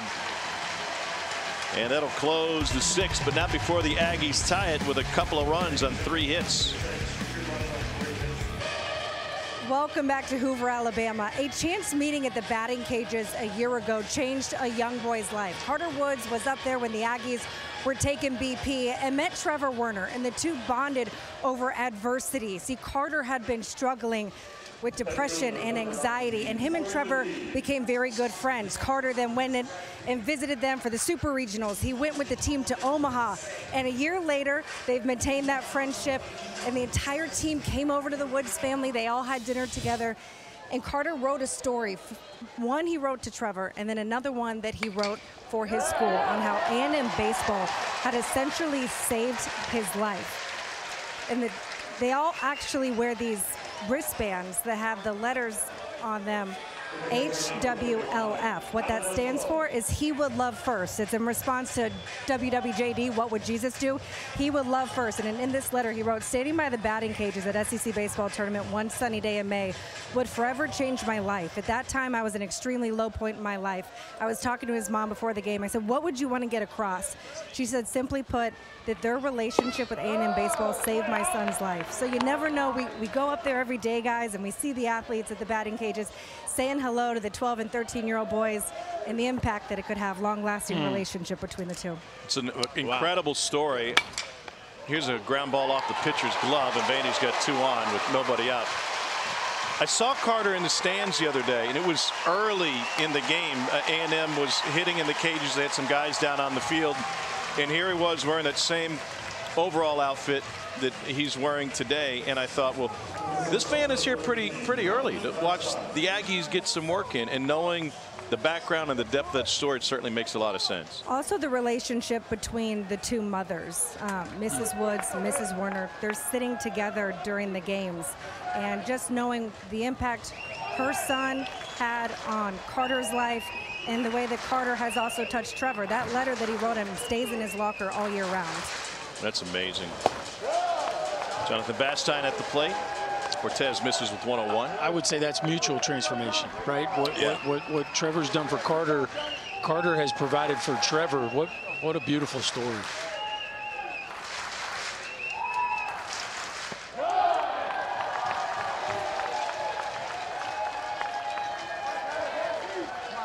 Lanieve, the runner at third after his leadoff single.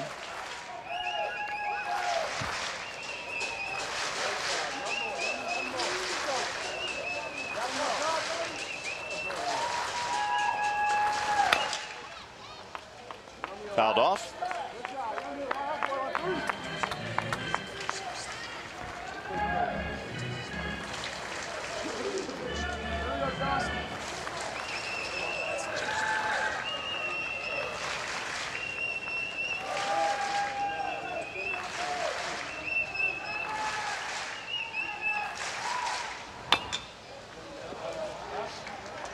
Vastine staying alive.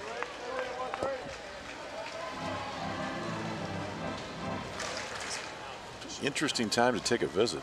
Jim Schlossnagle on his way. Yep. His way out right now, a 2-2 count. Yeah, He's already calling to the pen. Probably going to get a change. This inning could easily be 2 outs and nobody on. Yes. If it wasn't for Cortez just glancing this ball into a different direction. This had 4-6-3 written all over it. As Troy Wansing comes into the ball game. But you see this ball going right for Austin Boast. Cortez deflects it. Instead, it's first and third here with Vandy with a chance to take the lead. In total, 1 inning for Chris Cortez, a couple of hits, and he leaves with 2 runners on base, a walk and a strikeout, and he hands it off to Troy Wansing. Through yesterday, through 21 pitches, this will be his 3rd appearance here in Hoover. Interesting. Yesterday made tons of sense, right? The game was on the line. He's got their best swing and miss stuff. He was kind of a pin day, right? We thought. This one caught me off guard, seeing him running in and out of the bullpen. I'd be surprised if it's any more than this inning. I mean, I think you come in, you got traffic. The timing was interesting. 2-2 count. The last 2 pitches from Cortez have been fouled off. But I would think you're bringing in Watson. You got a left-on-left matchup. Then you get it again with Bradfield after, just to try to get you out of this jam. A win and a save for Wansing this week. Swing and a miss. There you go. 8 2/3 innings for Wansing. He now has 10 strikeouts. I'll make that 9 innings now. 10 strikeouts and not a walk. Yeah, this would probably be it, right? He'll probably face these, like throw that 1 pitch and face Enrique, maybe Diaz. There's nobody else ready. No, they're just starting to throw. Yeah.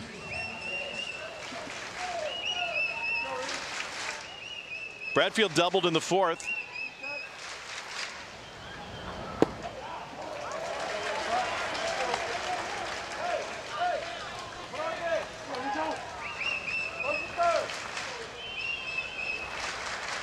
Jim Schlossnagle telling Coffer to get in front of the plate and run through the signs.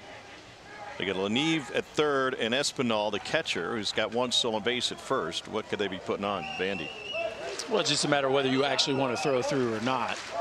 If Vandy decides to take the base, I don't know that Espinal is going to do that. But if he does, you're communicating to your catcher and your middle infielders, third baseman. Everybody's got a few different first and third defensive plays that they tend to run.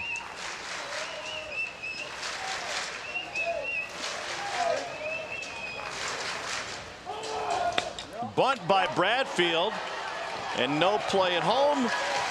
He's able to get Lanieve. And Vanderbilt takes a 1-run lead. Easy does it, right, KP? Just deaden it right out there in front of the mound. That one, too.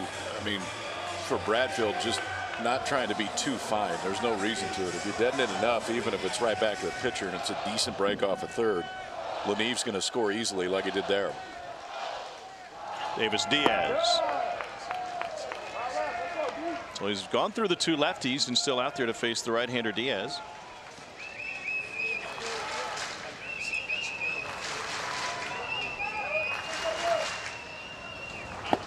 Two and 0.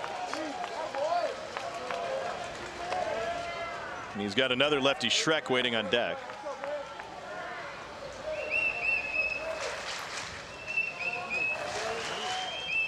Beautiful sight high above the Hoover Met.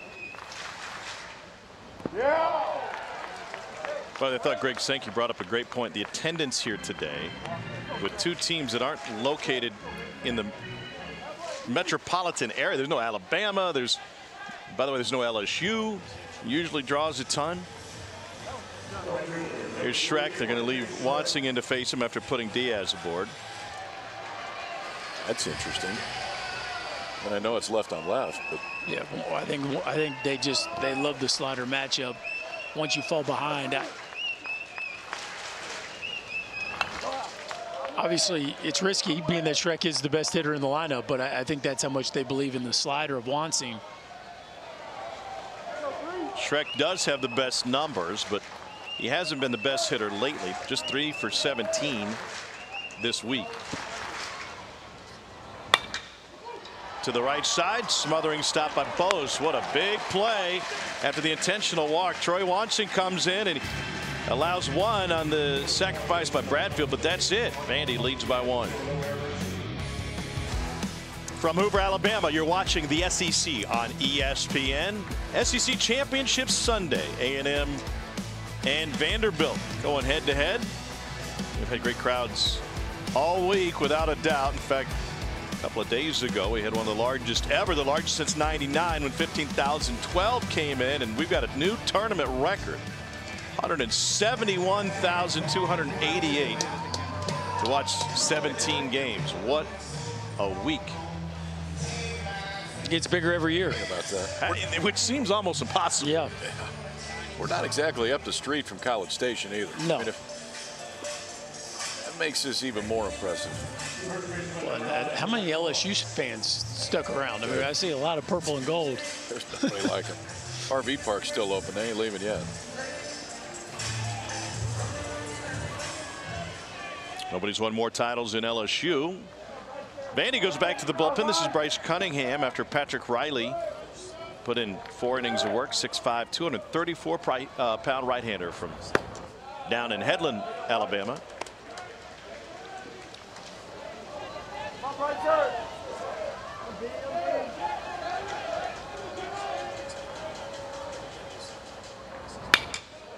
Second appearance this week for Cunningham.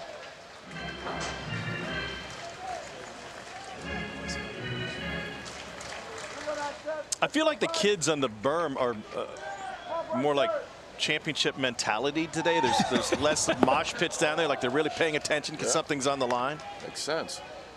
It means more to them too today. Right field line's a little more mosh pitty than the left field line. Opposite field, and Jack Moss leads off the 7th with a knock for A&M. My kids came out trying to catch a foul ball, and about 5 innings into this thing, they passed out and they're somewhere in the air conditioner. Smart kid move. Our guy Carter's kind of rally hats going. Some new lids. That. I've never seen a rally hat like that. And his buddy Trevor Werner coming to the plate. Serendipitous.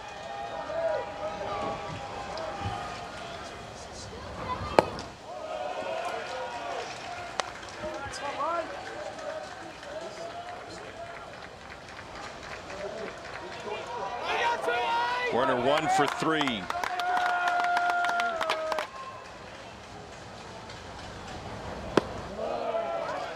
Ball in the strike. Werner sitting on 14 home runs, second most on the team.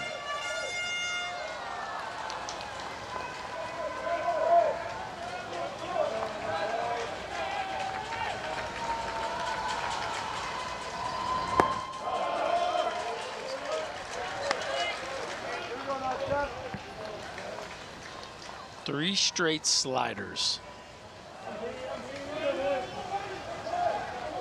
I think he'll throw 4 in a row right here. My guess is there's a fastball coming here somewhere. Popped him up. Nolan in foul territory. 1 down.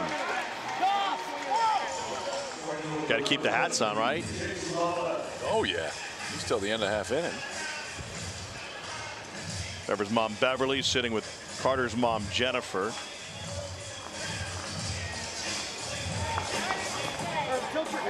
No hands needed. Here's Jace Lavalette.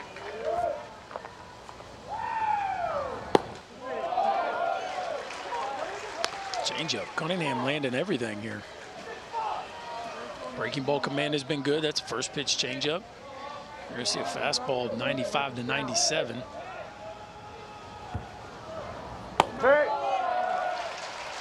Two-seamer at 92 on the corner.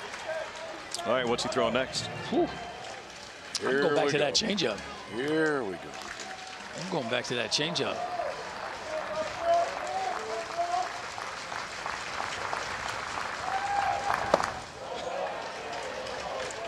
Well, 2-seamer. 1 out of 2 aimed. You had a good run. Appreciate it. You did.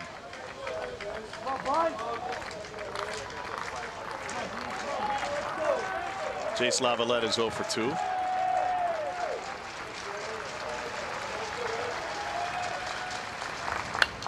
I think I spoke too soon about the berm game. We've got like a next level 500 game going on down the right field line right now. There's like 30 kids. Did you play 500 where you had to yell the amount before you threw it? Yes, right. You didn't play 500. We didn't play 500. Oh, you missed out on a piece of your childhood, Chris. To the backstop, and Moss will head to second base. And that tied the tournament record for wild pitches in a game. That's the 5th for Vandy. And as Greg Sankey reminded us, there is no such thing as a pass ball. There's no such thing as an error. It was the same way.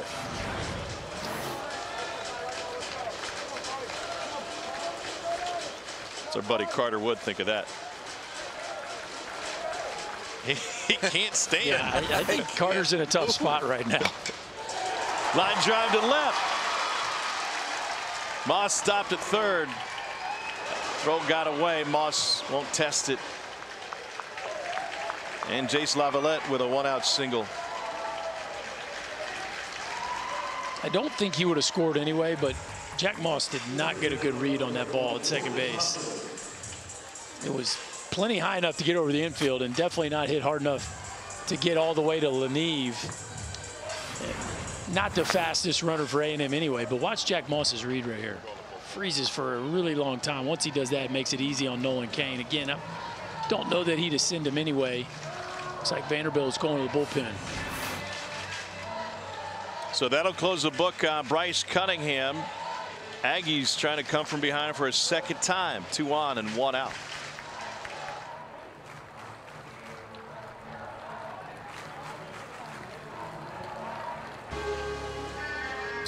SEC heavy if you go look at the last 5 College World Series champs. The Gators get Kevin O'Sullivan his first back in 2017.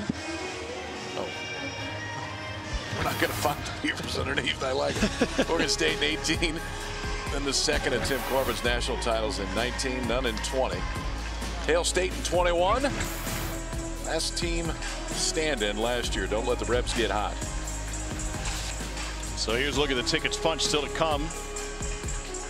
7 to be decided. We got Big 12 following us here on ESPN2 from Arlington. Army back in it. Black Knights playing again in the postseason. And Cal State Fullerton, it's been a while.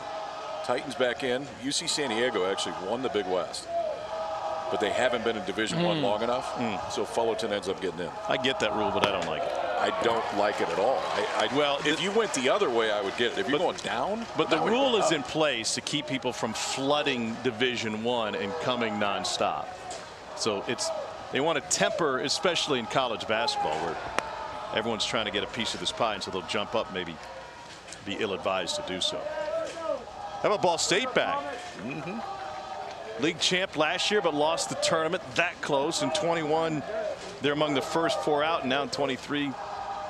They've cracked through. Jordan Thompson at the plate with 2 on. Charlotte in. That's taking one more bubble team out because DBU was getting in regardless.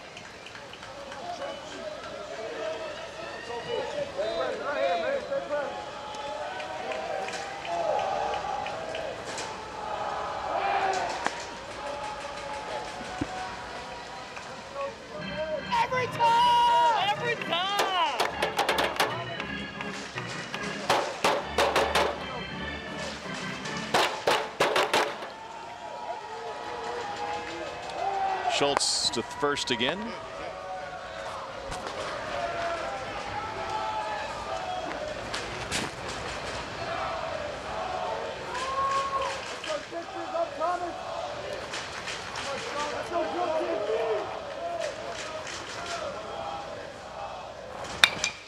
To third, Diaz to second for one, and the turn. Got it. Huge double play by Vandy. Diaz to Austin to Nolan. 2 outs with 1 pitch, exactly what they were hoping when Thomas Schultz rolled out of that Vandy bullpen. First and third, 1 out. Vandy with a 1-run lead. It'll stay right there. 5-4-3 to end it. Stretch time in Hoover. Stars won last night in Vegas. They were once down 3-0. They'll look to even up the Western Conference Finals with the Golden Knights at 3 games apiece. That's tomorrow night in Dallas, 8 Eastern, 5 Pacific on ESPN and ESPN+.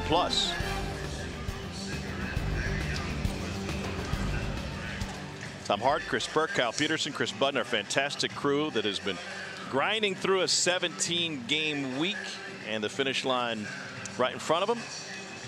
Josh Stewart on the mound now for Texas A&M. Right-hander from Georgetown is carrying a 6.23 ERA with 18 strikeouts in 13 innings. He's one of the few on this A&M team that hasn't been in a game. He's the 11th Aggie pitcher to pitch so far in this SEC tournament.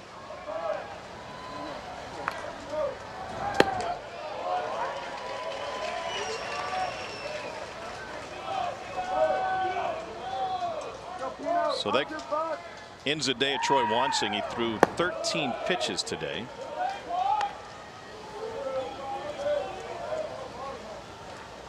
Threw 21 to pick up the save yesterday. Got a win earlier in the week. This ball touched deep center field. Back is Jordan Thompson to the wall, off the top of the fence. Nolan into second base with a leadoff double.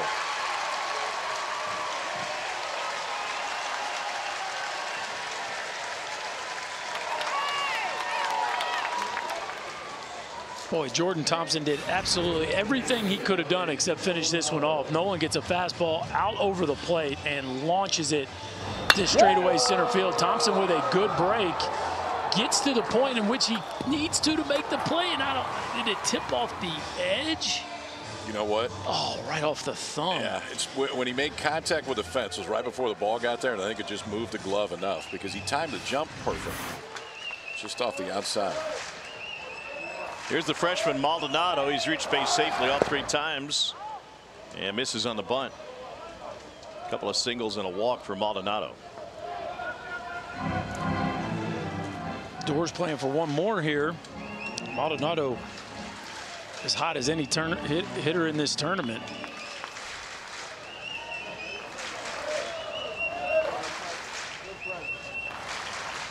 Six for 8 this week. That's away, 1-1.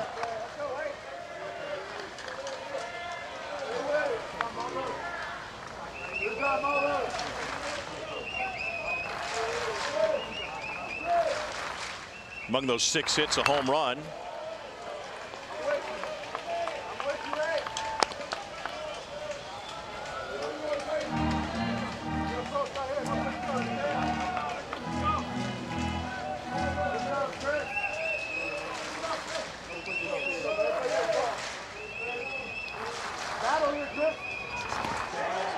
And a swing and a miss by Maldonado. Crawford takes care of it.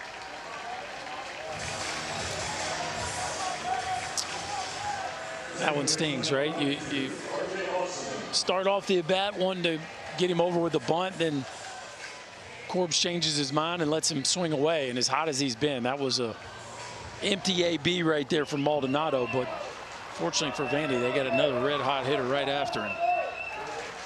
R.J. Austin 2 for 3 today. Life's never easy on the bubble. 3 stolen bids so far. Xavier won the Big East. Charlotte won CUSA, as KP mentioned, and Tulane started the day by knocking off ECU in the American.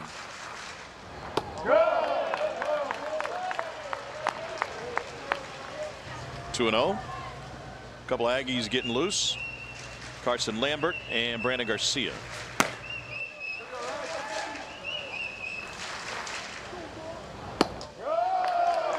but I just think about being one of those bubble teams and having a couple of the outcomes that have happened today happen, whether it's Arizona, Arizona State, maybe NC State, some of these teams that are Kansas State. Notre Dame. Oklahoma, last year's national runner-up. Like, you know, that's kind of the group of teams that I'm sure are a little less comfortable right now than they were waking up this morning. Walk to Austin, 2 on with 1 out. Teams living on the edge as we approach the selection show tomorrow at noon on ESPN2.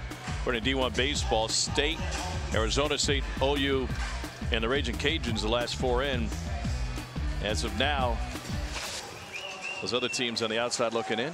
Well, and you got to remember, that was assuming that things went according to form today, which they haven't. So push everybody down 3 spots. Yep. Was that Xavier one today? Xavier, UConn? I believe so. Okay.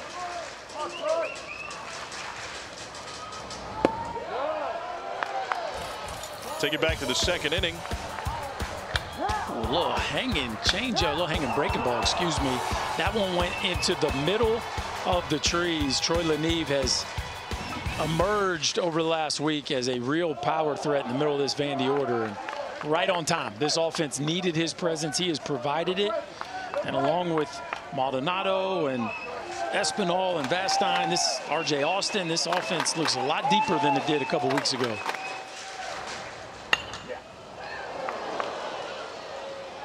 Those are Blake Burke's woods. What's he doing hitting a ball back there?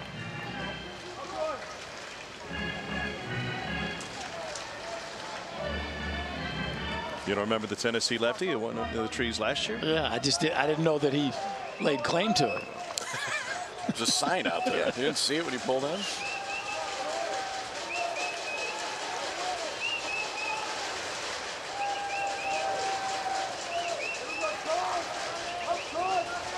Here's the 2-2.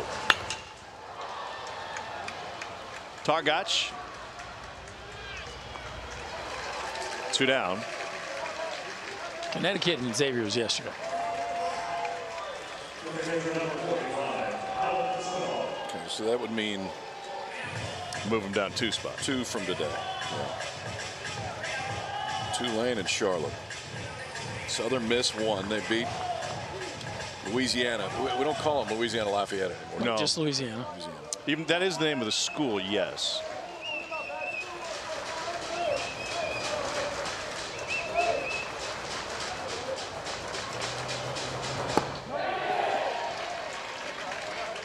I kind of feel like that would be you telling us to start referring to you as Steve. I was thinking the same thing. You know, for branding purposes. Business, I'm Kyle, but athletics, call me Steve. Johnny. So it is officially still the name of the school, Louisiana Lafayette. You just University of Louisiana at Lafayette. Okay, yeah. but you're just supposed to call them Louisiana. Yeah. All right. Yeah, for sports. Okay.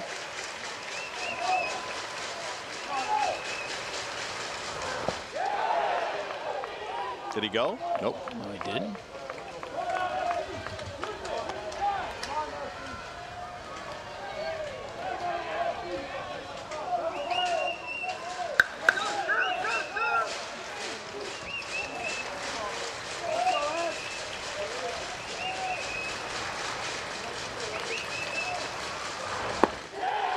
Did that time, and a strikeout occurs with 2 on. A&M with 58 strikeouts in the tournament, second most in tournament history. And they look for some more rally caps going to the 8th inning, trailing by 1.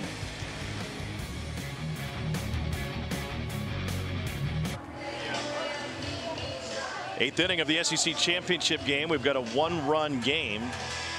Nobody has more 1-run victories in the SEC than Texas A&M, but the Aggies trail right now.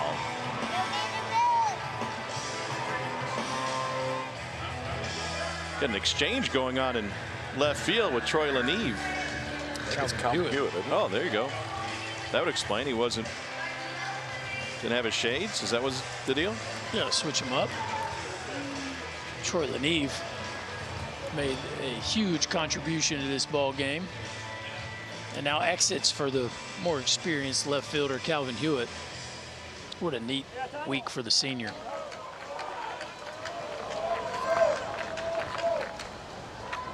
A&M was threatening in the top of the 7th with 2 on, but Jordan Thompson bounces into a 5-4-3 double play. Now Targach up.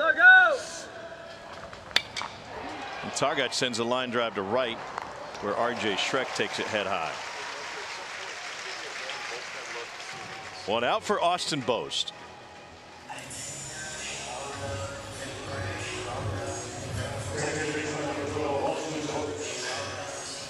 Yep, 1 down.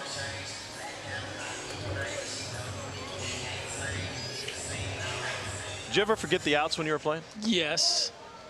Yes. Thanks for bringing that up.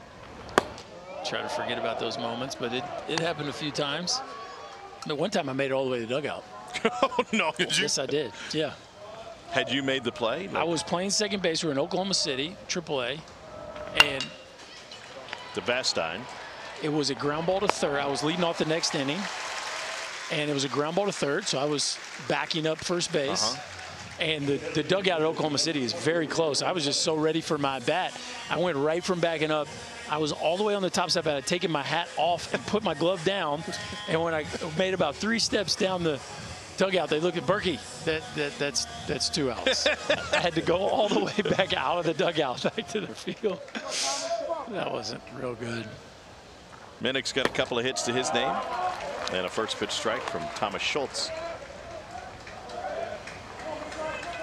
I did it once in the big leagues too. That was way more embarrassing. You should have led with that story. Yeah, I just didn't make it to the dugout that time.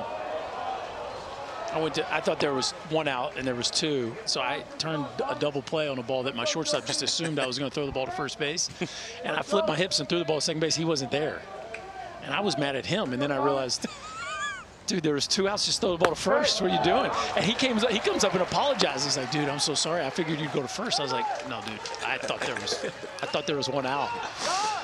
Oh my gosh. We don't expect you as a middle infielder to know your state capitals, but we expect you to know how many outs there are. That's fairly important to the process. Big strikeout for Schultz. A 1-2-3 inning work. You know who else may be important in a minute? It's Nick Maldonado. We talked to his Vandy staff before the game, and if it's 3 outs to win an SEC championship, we may see Maldonado. He is up and moving that Vandy pen right now. 6 runs for the Rebels on 3 hits. We'll see if Vandy can answer early. And Vandy is certainly rolling now. Breaking ball pulled down the line. Fair ball. And Vandy has tied it on a double from Harrison Ray. Ripped up the middle. Vandy walks him off, and the Commodores have won the SEC title. That was 2019. The MVP was J.J. Bleday, who's since gone on to the big leagues. We had some heat in the building, you would say, for that tournament. It's also check him out. Yeah. It's also the most recent 1-run game in the SEC championship. If memory serves me, Ole Miss was up 9-0, 8-0, 9-0. I'll have that answer in 3, 2. Enrique Bradfield squares the bunt. That was an 8-run Ole Miss lead. It remains the largest comeback in SEC tournament championship history. That 2019 team was so good. Nobody was surprised they came back from that deficit. That team was one of the best college teams of all time. They won the regular season, won the tournament, won 59 games, won the College World Series. I mean, that team was spectacular.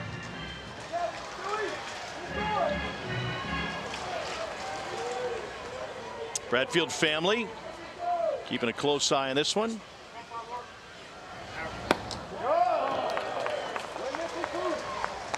Sister Yaris Beth was a soccer player at American University. Dad Enrique Sr. and his mom Jenny.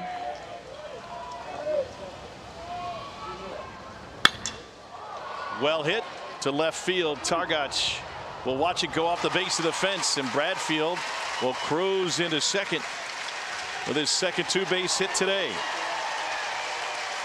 So this is the 3rd time now in a week that I've seen Enrique either hit a homer, he did at Vanderbilt.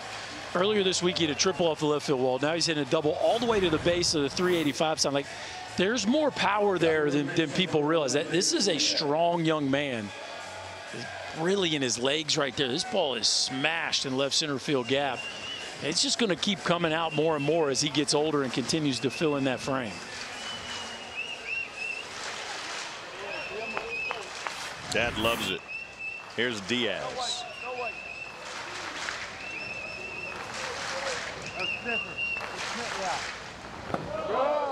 1-0.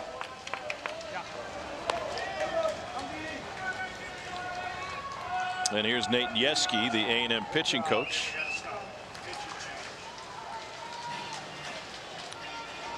We'll visit Josh Stewart. Didn't see anybody. Oh, there's somebody throwing in the pen. Sorry. In fact, more than one. Brad Rudis and Brandon Garcia. Lefty Shrek on deck. Meanwhile, in the Vanderbilt bullpen, Nick Maldonado.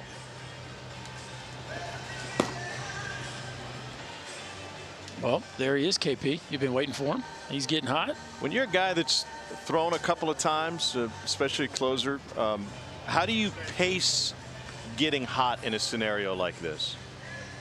And when I say a scenario like this, meaning not only do you not know how long this half inning is going to last, but you don't want to throw too much considering he just threw yesterday. No, sometimes you just got to slow yourself down a little bit, and obviously pay attention to the game because you get a line drive double play right here. You better make sure you're 8 pitches away from being ready.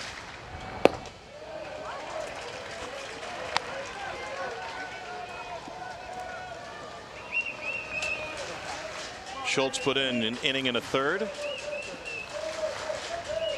1-1 to Diaz.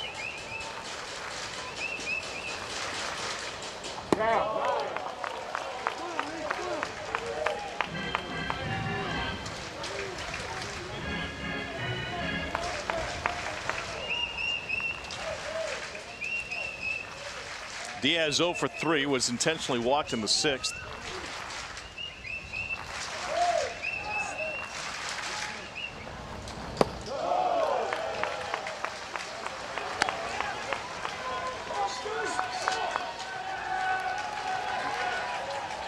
You're going to see a steady diet of those breaking balls, even behind the count. Wouldn't shock me with Garcia hot in the bullpen if they even throw it right here. Yep. And that'll do it. Well, Schloss took a step out, came back. Yep. Want to make sure he was warm. Not just the lefty Shrek, but another one, Nolan, to follow in a 1-run game with a championship on the line. And the Aggies go back to the bullpen here. RJ Shrek looking for his first hit. Break down the new pitcher after this.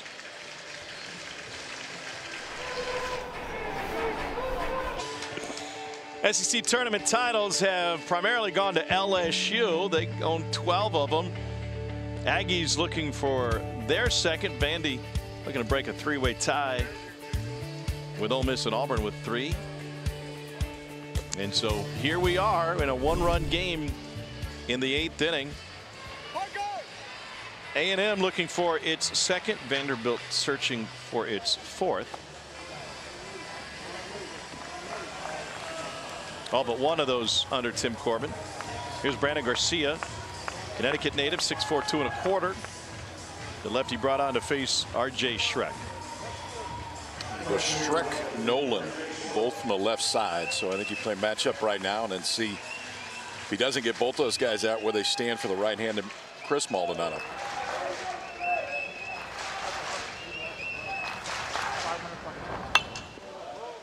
Shrek fouls the first one off. Boy, nice job being ready there for a first pitch fastball. This feels like a heavy slider at bat. Left on left. Garcia's got a good one. Fastball also into the mid-90s.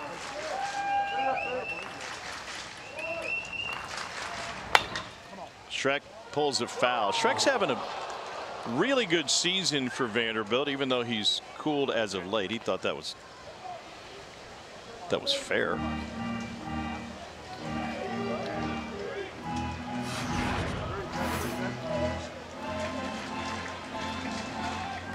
Hardest call in the game, I think. Does it hook over the base, right? It bounced first right around the batter's box, and then the first base umpire's job is to tell whether it crossed the bag over the base. Such a hard call.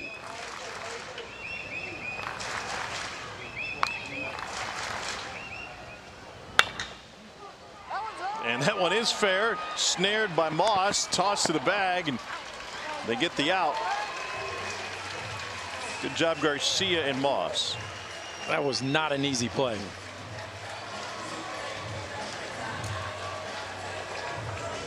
Garcia on his horse to get there just a half a step in front of Shrek on a ball that's a tough catch to begin with. Almost a photocopy, Tom, of the previous ball. And then Garcia, KP, the presence of mind to know Enrique Bradfield Jr. is coming around third base, right? And he's fallen off the third base side, too. I mean, you got to get ball, find the bag, and then make sure Bradfield isn't trying to score. Parker Nolan at the plate. I feel for those, Berkey, who haven't been with us throughout our entire episodic series this season. But you see one that's the same as the other. Would you use photocopy or carbon copy? I wouldn't use photocopy. No, I'd use carbon copy. Of course you would. Of course you would. I win. In for a strike. 1-1 now to Nolan. Did you just mess up and say the wrong thing, or is that really what you said? It's a photocopy. It's exactly the same. It's a copy of the photo. It's a photocopy. It's exactly the same. I don't see why this is confusing. It's a little redundant. Pitch gets to the backstop. Here comes Bradfield. No chance to get him. And Bandy adds an insurance run.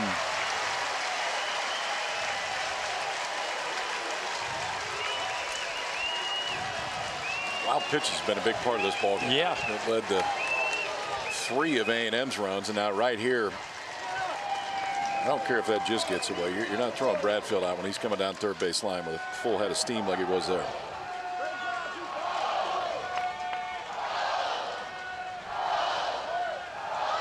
Now the 2-1 to Nolan. That gets through. Nolan drives in a run. And Vandy has a 3-run lead in the 8th.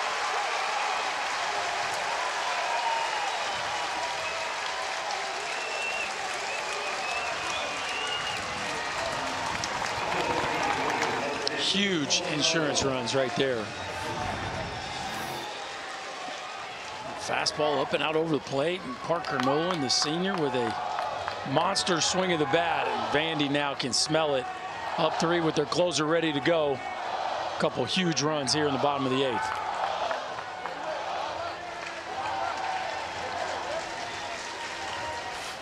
Garcia's day is done. And the Aggies will go back to the pen. Need to find that third out. They trailed by 3 late in this game. The Hoover Met. This is the SEC on ESPN. 7-4 Vanderbilt lead over A&M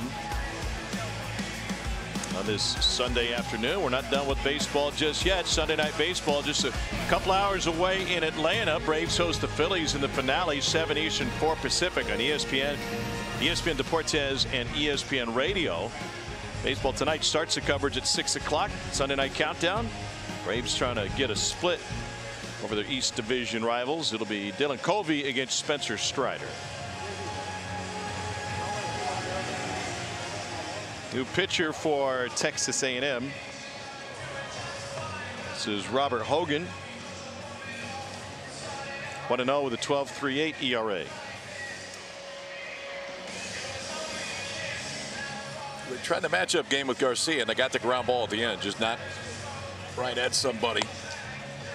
Both shift a little bit to the pull side. Nolan shoots it out into center and extends that lead. Post-game interview going on in the Vandy dugout. Either that or American Idol. They look pretty tight.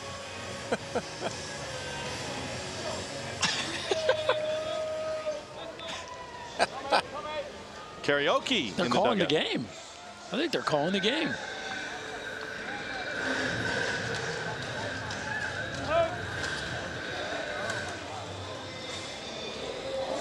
Probably be more interesting than what we got going on up here.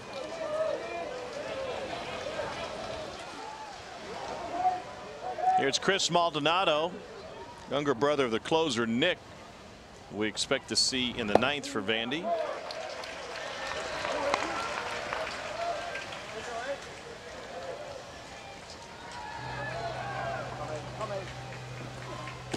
Nick's already gotten hot, but if the lead grows to 5 or 6, do you save him or no? Okay.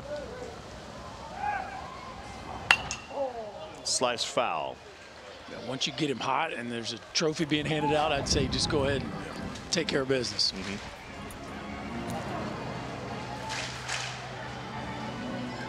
This has been a lengthy half inning when he started getting loose.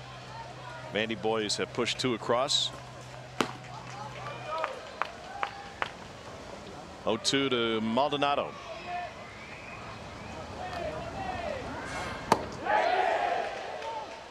Did not go, according to David Savage.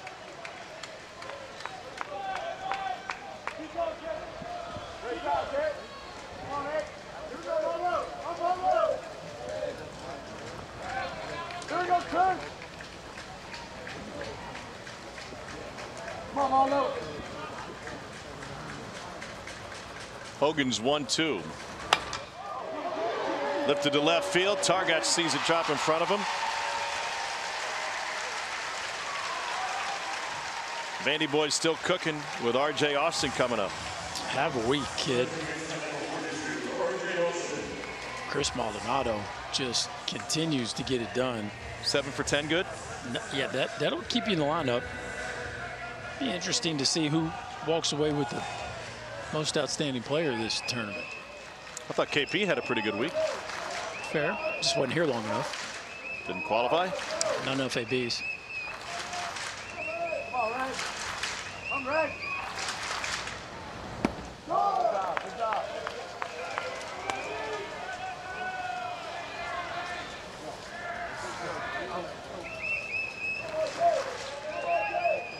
R.J. Austin is 2 for 3 in this one. 7 hits and 18 at bats this week. 4 ribbies. Another one today that makes 5. That would have to put him towards the top of the leaderboard, wouldn't it?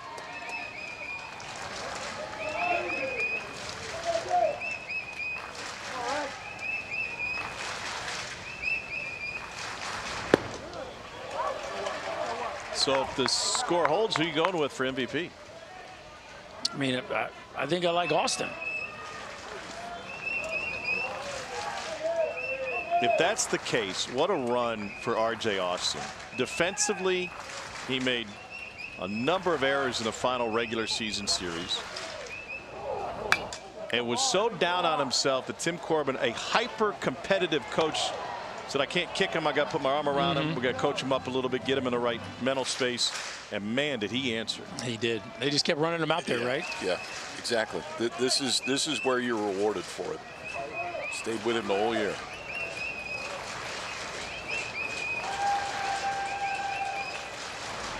Oh, behind him.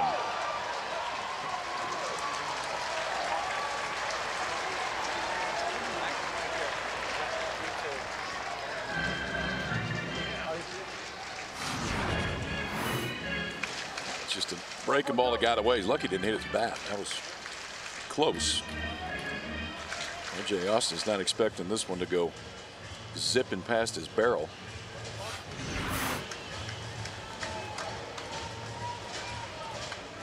Bose comes in from second to have a word with Hogan along with Coffer.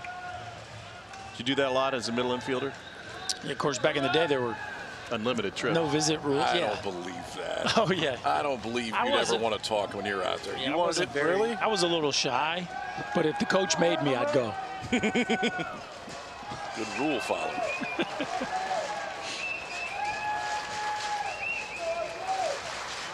You've never asked for permission to share your opinion since I've known you.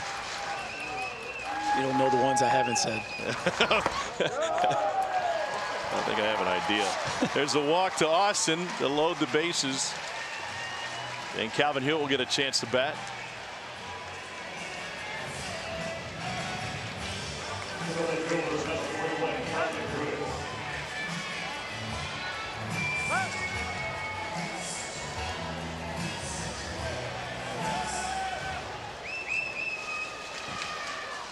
And Schloss is going back to the bullpen.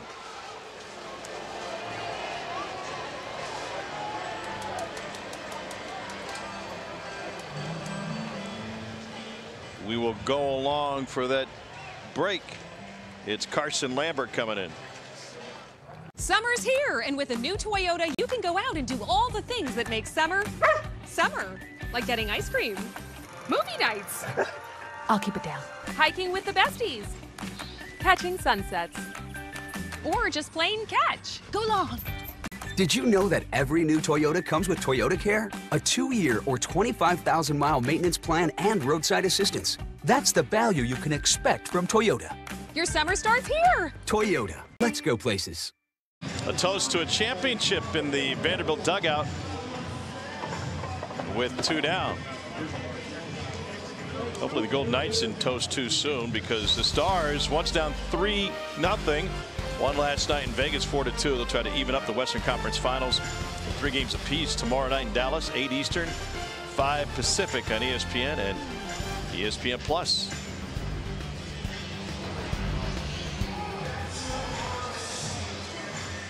Game track. Ooh, that's mixing it up. Yep. Tracks the game. A&M on its 8th pitcher. Vandy's got 5 players and 2 hits, a 14-hit game for the Commodores.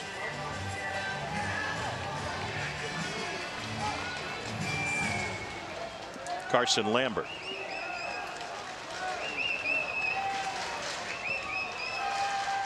Bases loaded for Vandy. Holding on to a 3-run lead, and the pitch to Hewitt misses low and away. Runner at third is Parker Nolan. He had an RBI single. Chris Maldonado with a base hit is at second. And R.J. Austin was walked.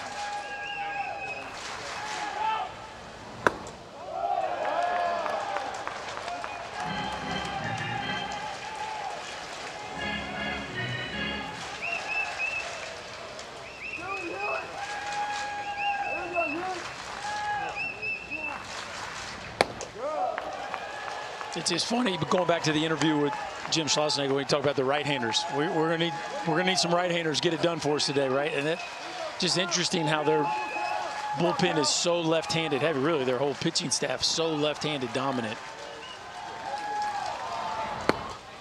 Well, but I mean, here's the good news, right? You're not going to play 6 games in 6 days in regionals. Correct. And so depth only comes into play. Well, for the most part, comes into play here the most when you play Tuesday and you play for a long time.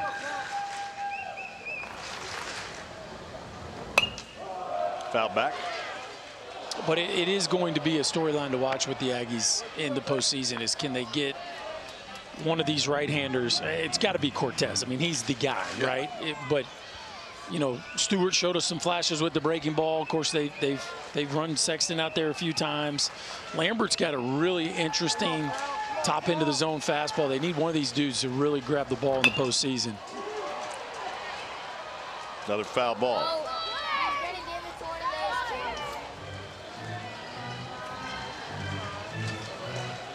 Interesting thing with Lambert, he's got a 27% whiff rate on his fastball, and the average is 18. Yeah, that's a big number.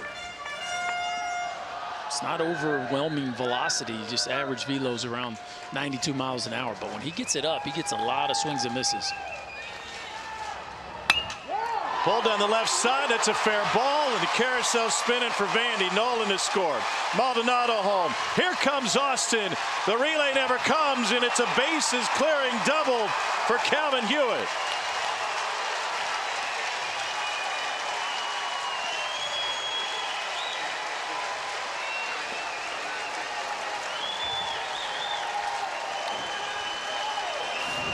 We talk about with Lambert, he wants to get the ball up. This is down.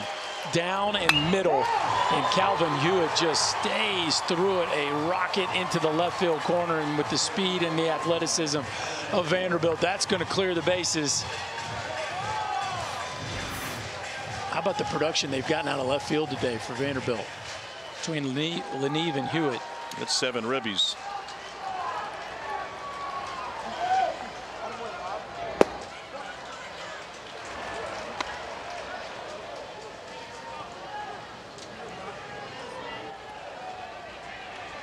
(10-4) lead is Hewitt's first at bat. Alan Espinal. One more championship to bring your way for those of you looking for TCU and Oklahoma State in the Big 12 championship game. You can see that game starting on ESPN News with Clay Matvick and Greg Swindell. And we'll get you to Arlington once we are finished here in Hoover. Getting a TCU team that has won 13 out of its last 15. And Oklahoma State on a nice run. You think Oklahoma State has to win that to host? I don't. No, I think they're hosting regardless. I think they're the only host from the Big 12. Gotta give TCU a bunch of credit. They were very bubblish down the stretch. Beat Kansas State in the last regular season series and have played fantastic in the Big 12 tournament to get themselves safely in. Are you just saying that because their coach was in your wedding? Yeah, he actually wasn't in my wedding. But we are friendly. Shallow right, Boast back, Lavalette in. 5 runs on 4 hits for Vanderbilt. And it's a 10-4 lead, and now the Commodores can turn it over to their closer, Nick Maldonado. Follow him in from the pen. Shadows getting long here in Hoover. That means we're close to the end of another season and another SEC tournament before the NCAA tournament gets started next weekend. You guys have to race to the airport after. I think the drone should follow you guys up the interstate to the airport. Get an action shot? Be good. Did you do that? Sure, I'm good with it. Okay. Yeah, I'll take it with me. After what a week. 171,000 people came out this week. The play was excellent, and I guess we shouldn't be surprised that a 10 seed and a 4 seed end up in the championship game given the balance we saw from the league all year. Yeah, I mean, if you followed the league throughout the course of the season, there was all kinds of upsets, especially on the road with teams. We saw some high highs and some low lows from different groups, including this Vanderbilt team, but boy, have they been impressive this week. Yeah, and I think if you're A&M, I mean, assuming they don't come back and score 6 here in the 9th, you take a ton of positive from this because there were so many questions about this staff, and you know they got so deep into this thing that nobody's going to be deep enough to do what needed to be done. But you don't want this team showing up as a 2 seed in your region. That is for sure. Say the other one you don't want showing up as a 2 seed is the boys in Knoxville. I know they weren't here very long this weekend, but that's a 2 seed that's going to be loud.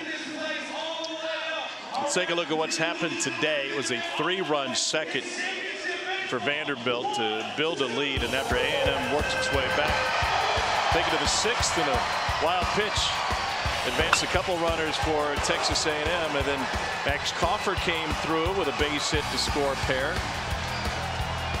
Looked like A&M was back in this thing. Enrique Bradfield safety to get that down and get another run across for Vandy, and then in the 8th. Doors blew the doors off. They did, and it's, you know, we've been talking about throughout the course of the game, the bottom half of this order. I mean, it's been a team effort, but you look there from Maldonado to Austin, Leneve and Hewitt. It's incredible the production they've gotten in the back half of this batting order. The only guy in this lineup, and this includes Calvin Hewitt, who came in the 7th inning that didn't reach base today, is Shrek. Everybody else was on base. Hewitt and that left field spot with a total of 7 ribbies after the big Leneve home run in the 2nd. So Nick Maldonado ready to go, and A&M will send Cason Wells to the plate.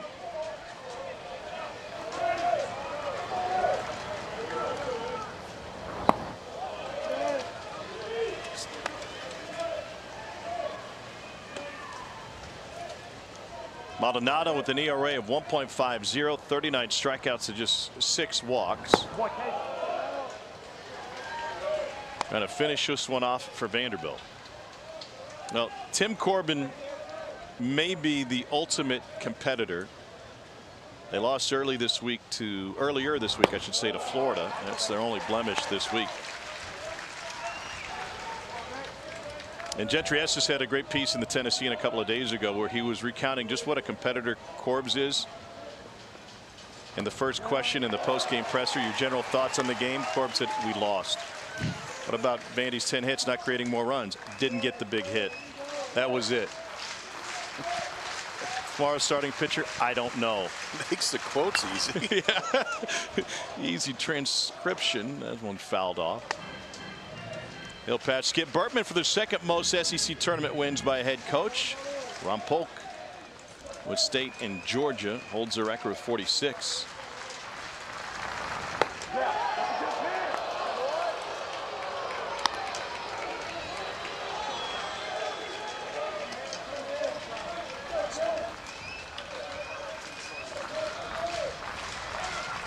Here's a 3-2 to Wells.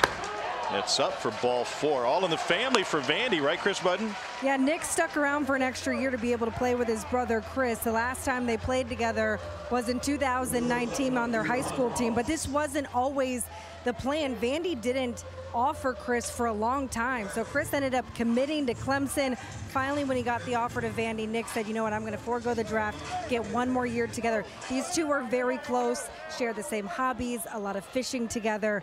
Also a lot of baseball in the family as well. And no surprise there. And softball, had a brother played at Notre Dame. Sister, pardon me, played softball at Notre Dame. Hunter Haas is 1 for 4.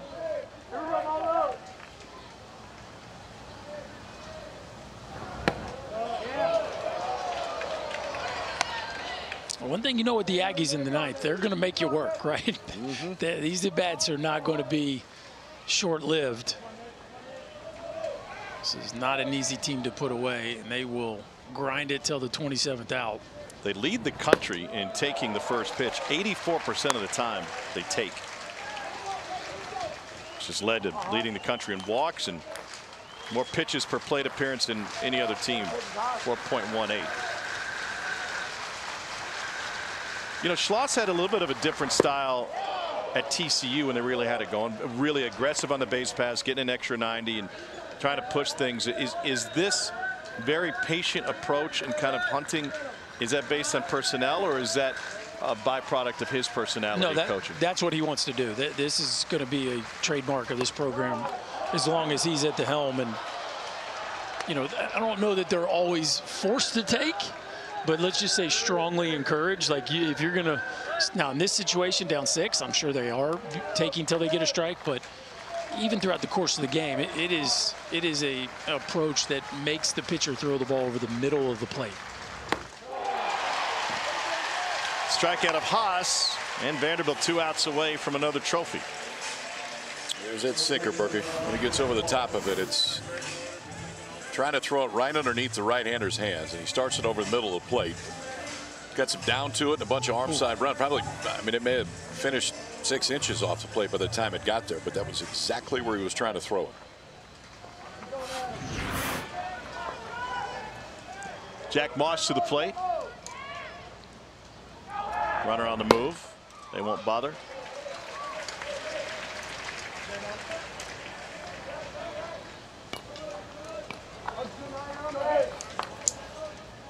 We were met once again in our home for a solid week of baseball.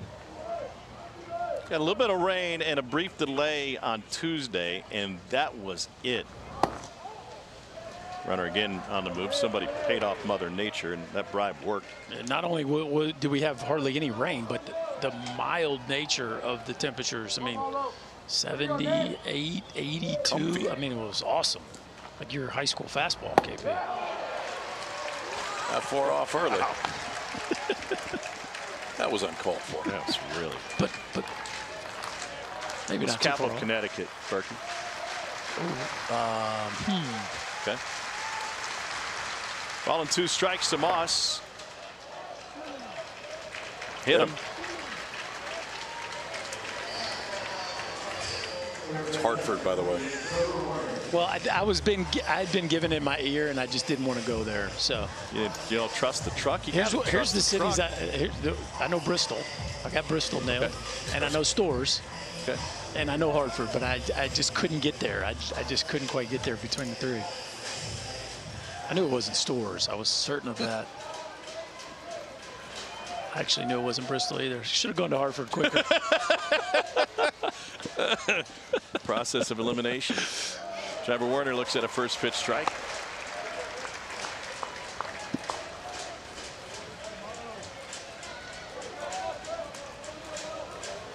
You really have to tune in from day one of this tournament to get the full feel and appreciation. Chance for two.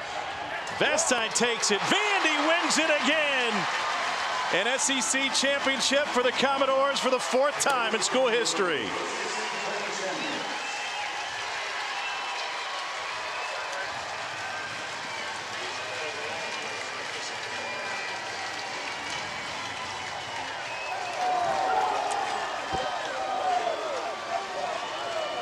Tim Corbin's 3rd SEC tournament championship. The Aggies will get set for the postseason. Their Cinderella run comes up 1 game short.